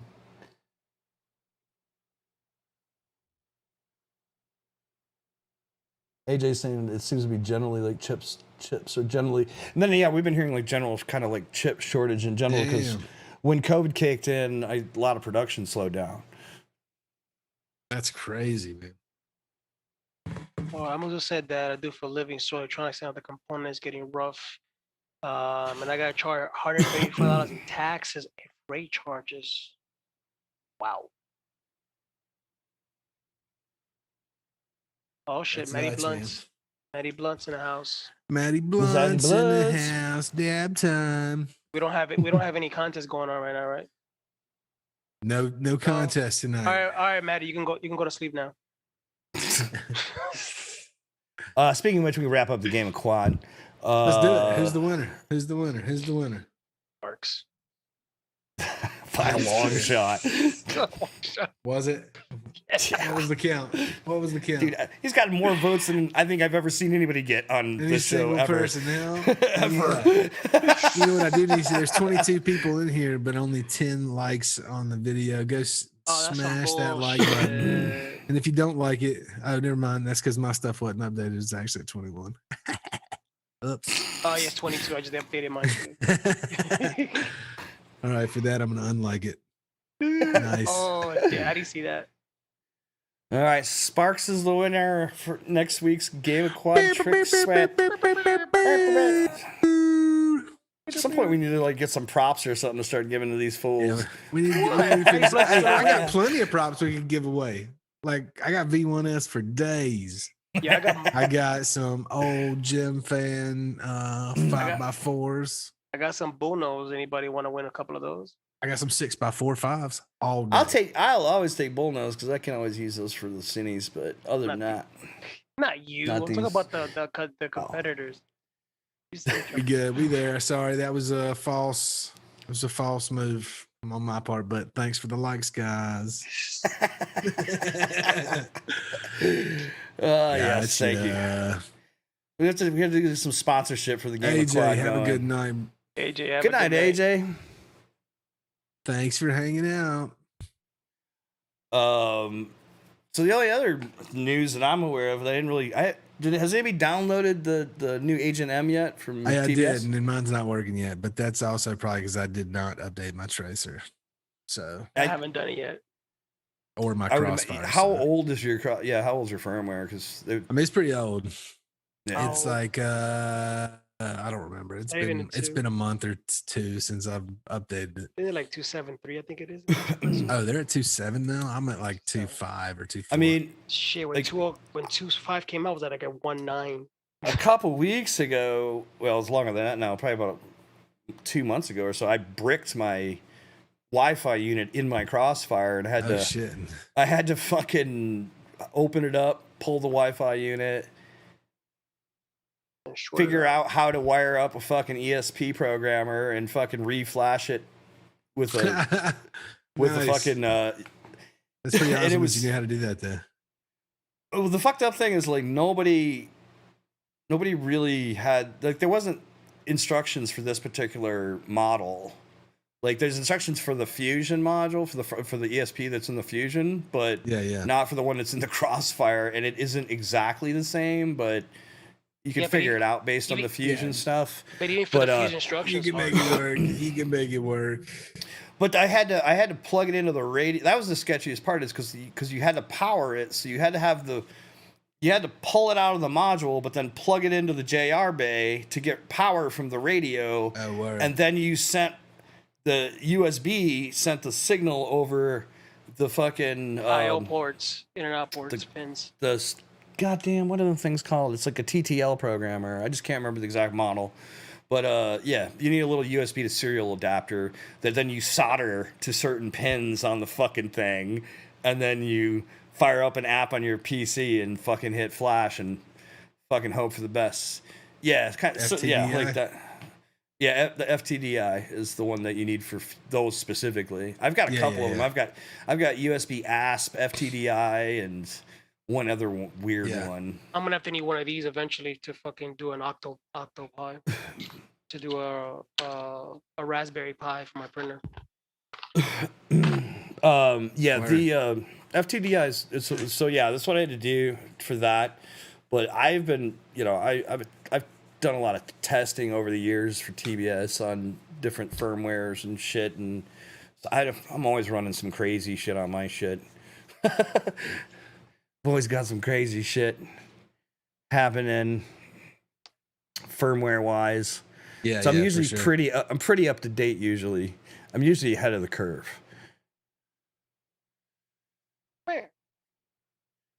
But anyways, so the TBS Agent M is basically like your Speedy B, but made by TBS and using Crossfire and tracers, the connection Wi-Fi module, using the Wi-Fi to be able to program your flight controllers now. So that's pretty sick. So if you have Crossfire, so rather than having to have a Bluetooth on your flight controller, you just need to have Tracer or Crossfire hooked up with running Crossfire mode with the full, 2-wire connection, and you can fucking program your flight controller. I wonder if it works on KISS. That'd be cool. I don't know. It does on the Lua. It should, because then you did in the. Then it should work, yeah. Yeah, it works in Lua, so why wouldn't it? Because that's dope. So you don't even need the KISS key if you've got that. Potentially, because isn't the KISS key like an Arduino board? Except it does but it allows you to get to, I think, every single adjustment, as opposed to like on the Lua, you only get so many, right? Yeah, right. There may be a couple things that aren't on there, but I mean, last I looked, man, no, it's possible outside of the custom. What do you really need to custom do? TPA to do custom TPA, but I think you can.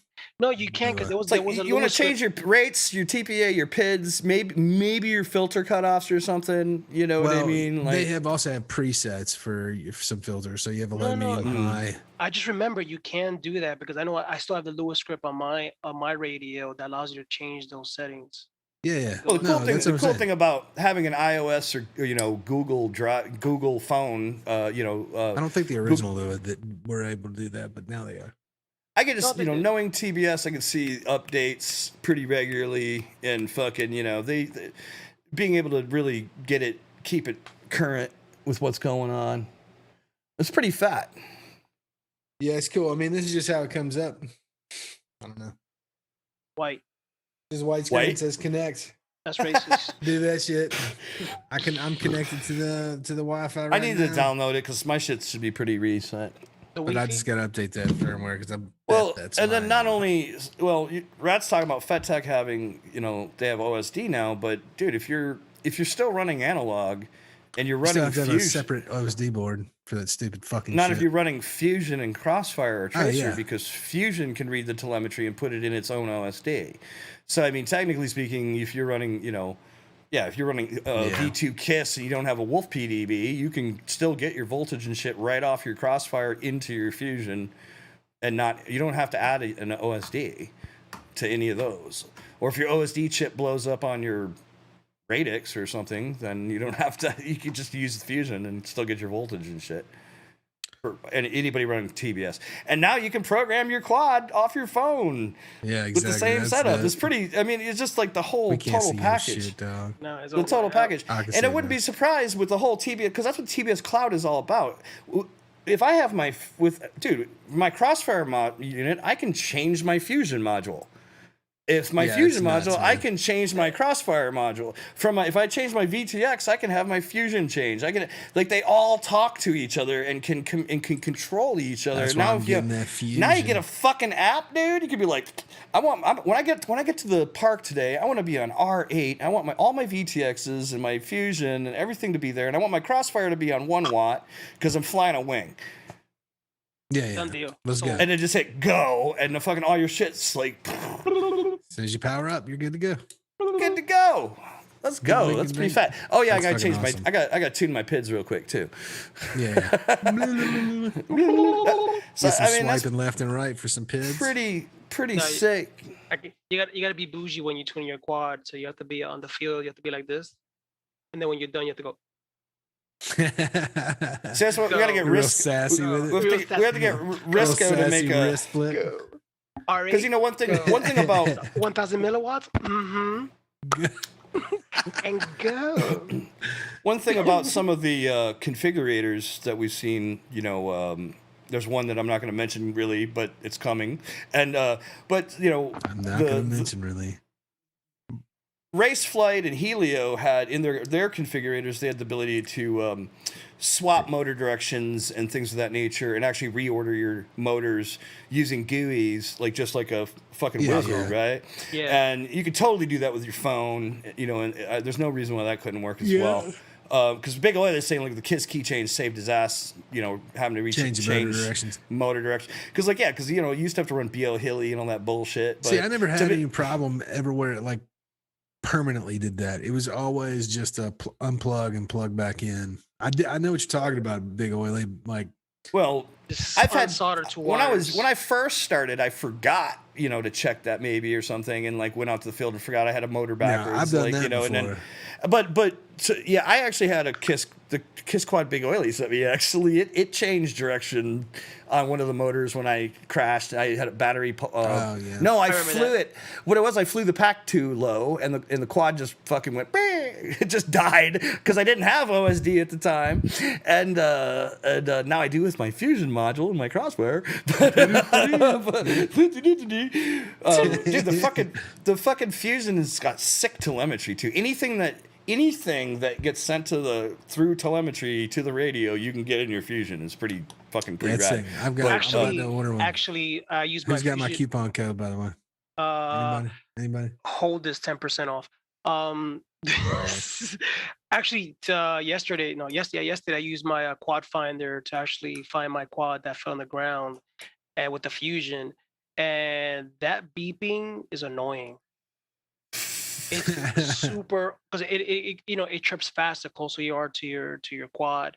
So as I'm getting away from my quad, bad. It was like beep beep beep beep. Yeah. Chirping at you and shit. Chirping my ass. I had to turn it off. I was like, okay, I know my quad is there because I can hear the fucking the chirp from the goggles, and it shows you can see the signal strength getting stronger. But it goes nuts the closer you get to your quad. So ultimately, it'd be pretty. One unavailable video is hidden. I like the FETEC OSD board, Rat. I just hate that you have to have a separate board. Period. I mean, well, you know what though? I just think that's so dumb. In KISS's respect, though, I know people hate it, but it makes sense though because they could put more efficient. But they're not. Chips. They're not doing that. No, they're not. They're not saving. They're not placing things in better places. It dissipates heat better because there's not as many components on there. But outside of that, I don't understand the reason not to integrate. I mean, put better components for 30 extra bucks. That's why. Oh, you want to come by? All right, yeah, you come through. I mean, I just think it's amazing. Honestly, yes, I played this. Good night. Good night. Yes, I just think it's amazing that, like I said, if you're flying a wing or you're flying KISS, you don't have to buy anything to get OSD if you're running TBS with the ecosystem. And the fact now that you're gonna, hopefully be able to just have the app too on your phone to be able to program shit is needed. It's pretty hot. Well, speaking about TBS, as I blew out one of my individual ESCs, right? Remember I told you I blew out the newbie drone ESC, so I had to put other individual ESCs. I grabbed a pair of bulletproof TBS ESCs, and I slapped them in there. Are they bulletproof? Fuckers. Well, they're 25 amps though, but that's bullshit. They were rated to like 40, and they could run 6S. Well, if you have DJI, DJI is giving you full KISS telemetry for KISS? Yeah, they do. Yeah. Is it? No, it's. Thanks, Alex. Alexander is the man. Who's Alexander? A guy behind a lot of firmware updates. Oh, Alexander Wolf, you're talking about? Oh, Alexander Wolf. No, okay. no. Oh. Well, Wolf too. Or Fedorov. But Fedorov. Oh yeah. I suck at names. Alexander Fedorov, the man, the myth. Alex, the federal. La He's migra. the. I mean, yeah. He's the guy. He's the man. Go join his Patreon. You can get Honestly though, lately, I mean, one thing, I don't know, if you've been flying long enough, you get a sense of, how your quad flies when the batteries start going low. But my meathead friend this weekend, he switched over to DJI, doesn't know shit from DJI, and he's flying KISS. And he's flying without the OSD. So he was flying burning and he's them, man. Yeah, he's burning them. So he's literally flying. He's like, oh yeah, I found a little gap. So he goes back to the gap. He comes back and he's trying to do flippy floppies. Okay, my battery's dying. Let me come in. He gets like maybe 20 yards from where we're standing and the quad just drops off the sky. He literally ran his battery to 6S of 13 volts. Well, the challenge is what? So I'm curious. I actually want to know how much of the OSD works for KISS in DJI because the way that DJI did their OSD integration is via MSP, and it has to match. Certain numbers have to match, and otherwise you don't get the data. And like that was, we had a conversation about it prior about what the one thing about SharkBite that's actually, and hopefully potentially Orca as well, is they use display canvas, which is a different way of displaying any information from the flight controller. Yeah, but have you heard the negative side of the canvas right now? Well, it just didn't work for a while, but it's right now it's mostly beta flight. But well, that's a whole nother conversation for another show. But there's definitely we talked about it once. Yeah. But the reality is that currently as it stands with DJI is you're locked into their idea of what you should see, not what you want necessarily. Most people only really need or want voltage and maybe RSSI. Let's be honest. But some people have other needs, and that is a factor. So it's not like it's not one size fits all. Display canvas will be a lot closer to what analog gives us currently, because right now with analog we can pretty much get everything we want, and there's actually some cool shit coming from some firmware companies that I know that is pretty cool. But anyways, we'll talk about that later. And unfortunately, once display canvas is fully bugged out working, that will be the best OSD solution for digital. In my opinion, unfortunately what DJI isn't currently supporting is that, and that is a factor in the future. May not be so much now. Does anybody have an idea why would they not be doing that? What's their if I'm wording it correctly, what's their excuse? I mean, dude, MSP is a traditional way to talk to a flight controller, but display canvas was just never really utilized, and there wasn't it's going to become a lot more prevalent with your H7s. The H7s are going to be able to do some badass graphical shit that you can't really do on an F4 or in the current OSD chips that are on the board. Yeah, there's just not enough juice. They were made to put overlay numbers on the display. That's what an OSD is. Basically, it's a couple numbers, maybe a couple letters. And that's pretty much it. Display canvas will actually allow you to draw via vectoring, draw things, more complex things as needed, a la Brain's, FFT spectrograph, things like that, a little more advanced, but a better looking version. I mean, yeah, generally speaking, again, on a 5-inch quad, all I really give a shit about is voltage and fucking RSSI. And maybe that's it. But on my beast class, I've got fucking RPM telemetry, I've got current, I've got a lot of shit up there. I want to know what's going on. You fly beta flight? Quad's doing it. How dare you? You said RPM. I said RPM telemetry. Oh, okay. I thought you would say filter. I was about to smack the shit out of you.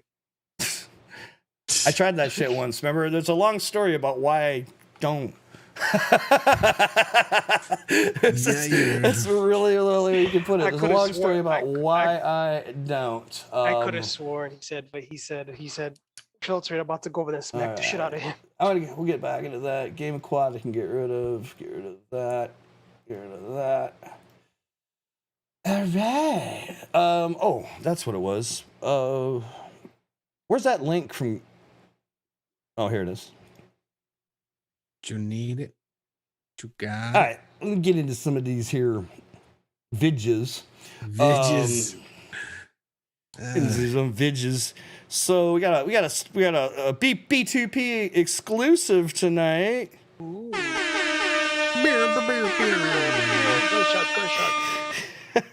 We've got a little exclusive video from the one and only ours truly, Old Gravy Leg. Dab time, fellas. Light them if you got them. We headed down to a cool, lazy.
Nice property.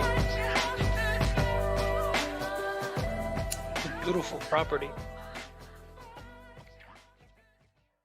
That was beautiful property. Where was that? I wonder was that at? Somewhere up in Mass. I'm not sure. We'll have to ask the man himself next week. Yes, sir. Let's see here.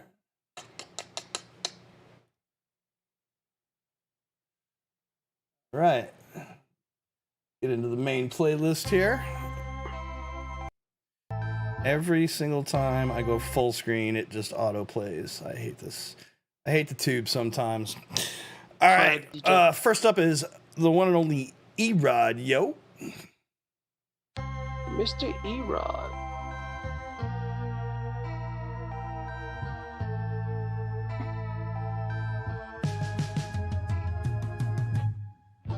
Take some time to let it go. Time to let me know. Here. Take some time to let it pass. Will it even last?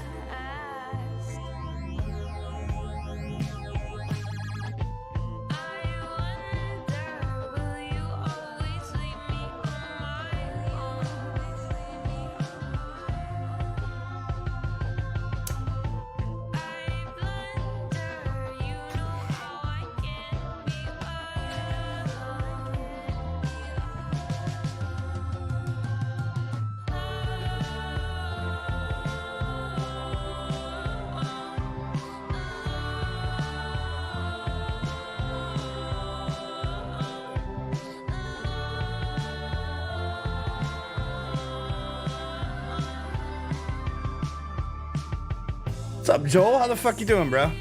Hey, can you hear me all right? Yeah. All right. Yeah. Look like you just came from a high school football game or something. What's going on? I just got home from work. What is it, the hat? Yeah, maybe. I don't know, man. It was just your vibe. Like, I'm here to make touchdowns. I don't know. No, I'm just rolling in from work, man. Emily's Right got on, the bro. computer and shit, so I'm on my phone. Looks good for That's yourself. cool. Yeah, that's why I wasn't sure if you were able to hear me or not at first.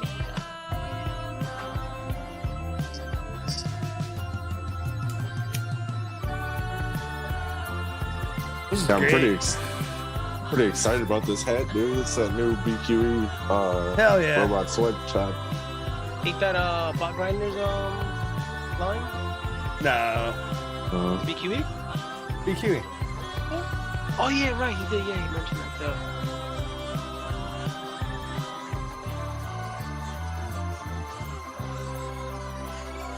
Yeah, I'm loving the shit out of it, but I'm gonna get all sweaty and gross in no time. BQE IO.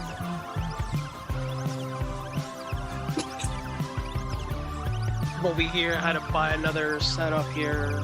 I ordered a freaking antenna and they'll send me a whole fucking quad. I gotta sit here and rebuild this particular setup. Nice. Send me a Coronita, I think it is.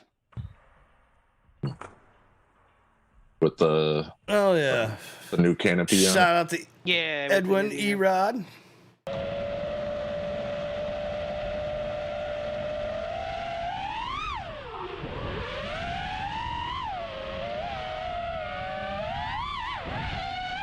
Nice. Who's that, Chad? Bobby. Bubby? Oh.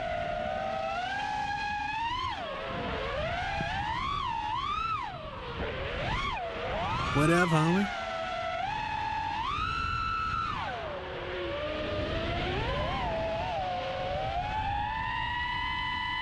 I don't know. You got your fix, you crackhead. I'm better now. Gotta get a pen, homie. I got one coming. Good. Like this. That's all you need, brother. That's all you need. I know what I need, motherfucker. I ain't a goddamn. Oh no, you already had it freshman. already. You already had it already. I'm a lifer. You need a legal state is what you need. I've been in a legal state wherever I go.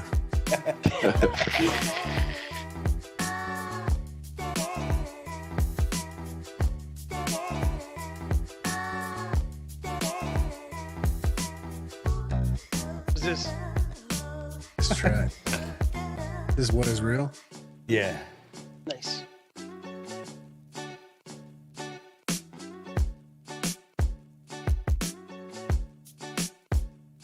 It's funny, you see guys' videos enough times, you start to pick up on their stick movements, That is true. and their looks. Yeah, I recognize the spot.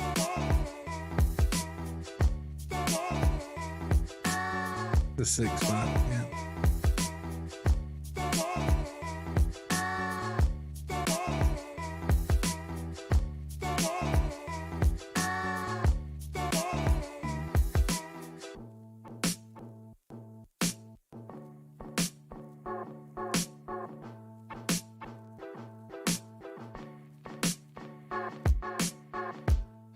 It's what is real. Or not. You gonna tell us about it? I mean, you know.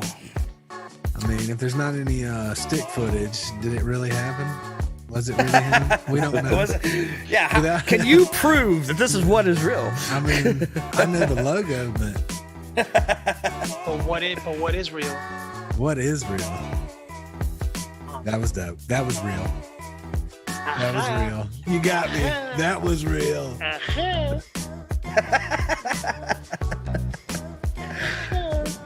It's what is real. Maddie. Hey, sounds like looks like me. Love that logo. I was waiting for it. Don't matter if you put it there or not. I'm gonna add it. Love that logo.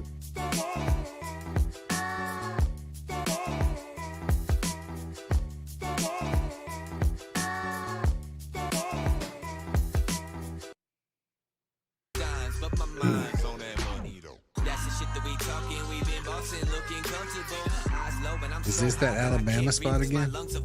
Yeah, dude, this is. Yeah, fly high FPV. Oh yeah, man. I gotta come hang out with you, dude. I need this band in my life, and it's only a few hours away. Yeah, you've been saying that you don't see no footy, you know, so. Hey man, look, I got 3 kids. It's hard. I get out when I can. I restrain from my quarry. That's badass, dude. Ripping it the fuck out. Take him with you. You know, just tie a stick to them, right, with their favorite toy, and just let them go. It's an idea. It's a dope spot. Man, I gotta buy batteries, homie. Yeah, me I'm too. low. I'm at like 6 batteries right now. I'm down to fucking 4. Yeah, dude, I'm burning them rough. too, dude. I got one. I just turned a old 4S goggle battery. I turned into a 3S today. Man. Wasn't 5 paying packs attention. left in the box. Yeah, you did. Why don't you send me some, baller? I mean, I'm just I saying. seen the used ones. Alright. I seen the used ones. I seen the used ones, so like that, you know they work. They're working. They work when you send them. I got you. No, I gotta buy new batteries because I destroy them quickly. I have too much fun. Yo, I love that jumpsuit. Look at Maddie with freaky. Shit. Do we have to tell you who this is? Oh, that's Stevie Aoki. Ain't that Steve Aoki? Steve Aoki. Yeah, it's the imaginary one, right? Okay, so there you go. That's the imaginary order. Steve Aoki. Do you want to go to West Virginia? Oh, I can't go there. Are they actively about to tear that place down, Gen X? Dude, I knew a couple dudes from Memphis went a few weeks ago. It's just hard for me to get out. Oh, speaking about that, rumors is they're gonna tear down Gates of Hell. Well, we've made it to the spot.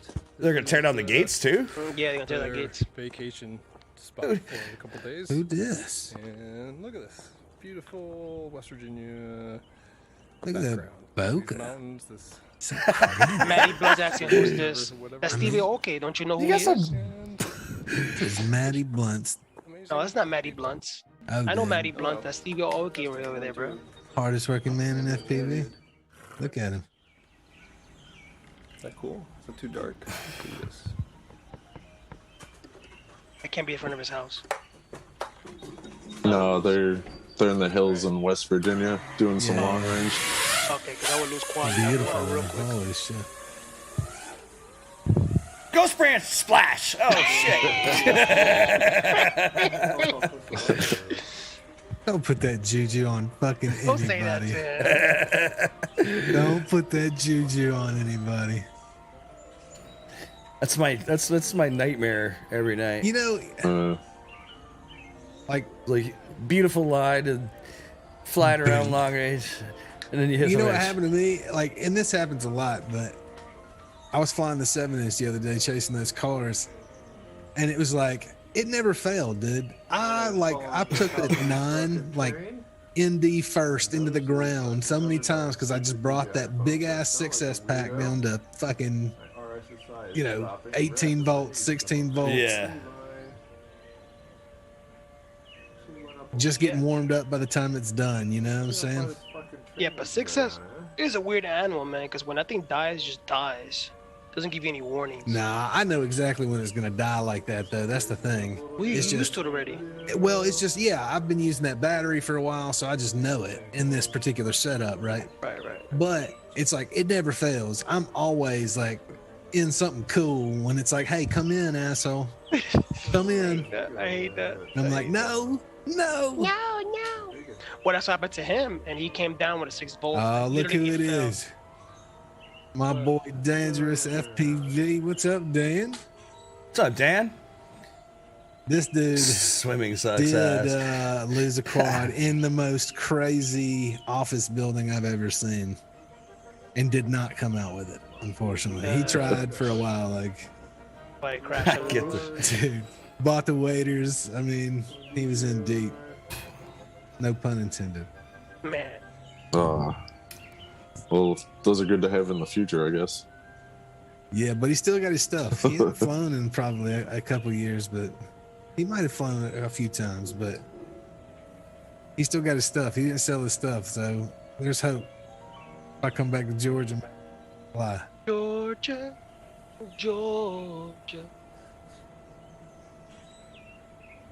Dude, this is so sick. Yeah. I've yet to do any long range. It's a whole different kind of butt puckering.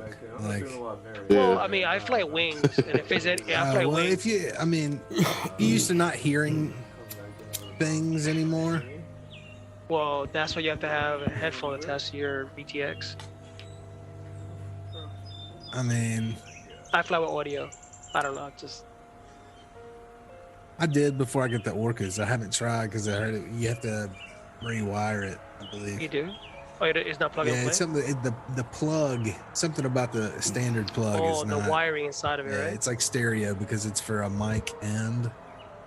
So technically, you can use like. Yeah.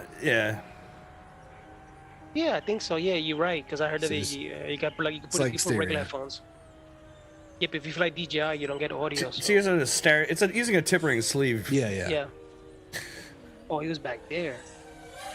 That's easy enough. You just got to rewire the earbud sick, cable. Dude. Yeah, that's it. And this is the Rebel, right? The Yeti. That's a beautiful quad. I've seen one in person. They're beautiful. My goodness. I think that. Well, I thought it was the Moon Goat he was flying before. I don't know. I've seen the Yeti. It's a beautiful quad. God, they look good. So sexy, heavy. That as was a balls, sick. though. That's just. I'm watching the stream instead of that, and I got backed up. But Maddie says the Orca has an adapter. It's $7. Man, we wired Oh, it. that ain't shit. I need to check it out. I just didn't bother with it. I just got used to flying without them. But before It's easy enough to. It's easy enough to wire one up too. Fucking. I just haven't really. Oh, it's a bot. Oh, this is I like awesome. I like Oh, to it have was a the Moon mic, Goat. especially if I'm tuning. I love Is it having a Moon mic. Yeah, he said it. Oh, right on. Yeah, I'm the other way around. I can't fly without audio. I need the audio. I don't need it, but I like to have it at certain times for sure. I don't know, it's the old. I guess the hand. Crab? This audio. Oh yeah. It's your Primal 5 at Drone Co. Productions. They're selling the frame now? Yeah.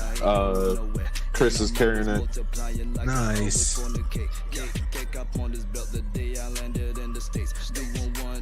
If you can't find it in my most recent video, I got in the description a link to it.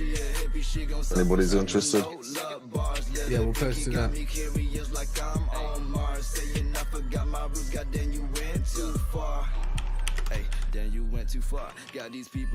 Prim always bringing the heat. I second that dab time. Make on my own shit, I get all the profits. If you acting lazy, then do not expect your props, bitch. Moving with the tactics, got girls now on How you get that link? Dropping the thing. like I'm sitting in the cockpit. Hey, used to hate the camera, now your boy's a natural. Now your boy is on the road 2 months and I'ma get the low. Try to put me in a box, I'm gonna always break the law. Well, we got like at least we got like a solid hour on the playlist already. So I was just thinking we can always add to it. Just make this That was the sound of your bitch and everybody that heard what I did. I don't like being so ignorant, but you gon' make me go back to my bullshit again. I didn't write down Melrose with a thicky name, bro. Sitting on my lap, but she just trying to be my friend. So weird doing this on a phone. Yeah, everything's like It looks really good for a phone. Like, Yeah, phone it you looks got. good. I thought you were in a computer, believe it or not. Yeah, it's iPhone 12 Pro Max or whatever. That's what I got, though. Oh, never mind. He's an iPhone user. Go kick him out. This is my first one, man. I've been on Google forever. Welcome home, bitch. I've been enjoying it. It's great, man. iPhones is the version of the iPhone is to kiss as quads are. Well, I mean, maybe I just got good taste, huh? I don't know. I'm just fucking Solid hardware. That's what I get, man. I'm a Google person, not Android. Google Pixel phone person. Oh, wow. Yeah. I was, but they were having a deal on this for 2 phones, and I don't know. I'm not one of those people. I'm a hardware junkie, so I've been fucking with both parties, and I just fell in love with Android. But I think hold on.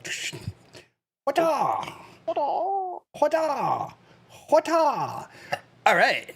So no I think I'm gonna fix my green screen. His underwears. I think that's our show tonight, but we're gonna come back in a couple, and we are going to have an after party. Artie. Wow. Yeah. Hello. Yes, sir. Pop them bottles. You rang. Hey, it's about time. I see the lights are on. My age, kind of still, right? But I yeah, mean, it is here. So I think that's what we're gonna do. We think we're gonna cut the main show and move into the after party segment. Trying to keep the main gabbity gab show a little shorter, and then we'll go gab some more later. Yeah, that way it's easier for Chad to edit. Oh, so I gotta go Exactly. That's a big Edison. He's not wrong. Yeah, it's a good idea. It's a good idea. Oh, my fucking headset just jumped up. As awkward as that transition might have been this week, but this was our plan. So yeah. All right. So here's the deal, guys. We're gonna kill the stream. We're gonna fire it up as literally as quickly as possible back to the elevator and let y'all chill there for a minute, and then we're gonna come back and watch more videos and just hang out. If anybody wants to jump into Zoom, hit me up on Facebook. If you want to come in and hang out with us, this is the chance. We're gonna hang out and just bullshit and watch some videos and have fun. So if you're not busy, stay tuned and you'll see a stream pop up here in a couple minutes. And otherwise, thank you for joining us this week. It's Just slide $1 into my fans only if you want to see more.